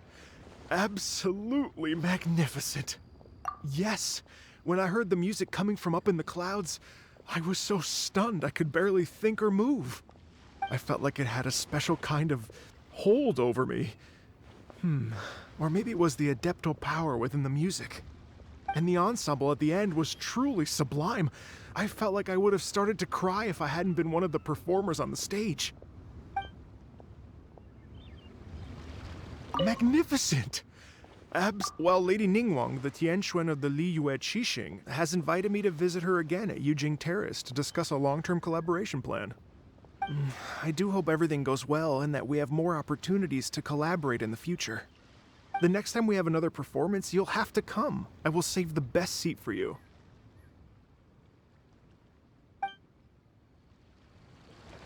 Magnificent! I've already given her my thanks in person. This is what she said. It is only natural to lend a hand when we see someone in distress. The wonderful music you brought to Liyue is worth far more than gratitude. Truly, I felt so honored. But I've also made a decision for myself. I will strive to create even more wonderful, original music for this era. Our era.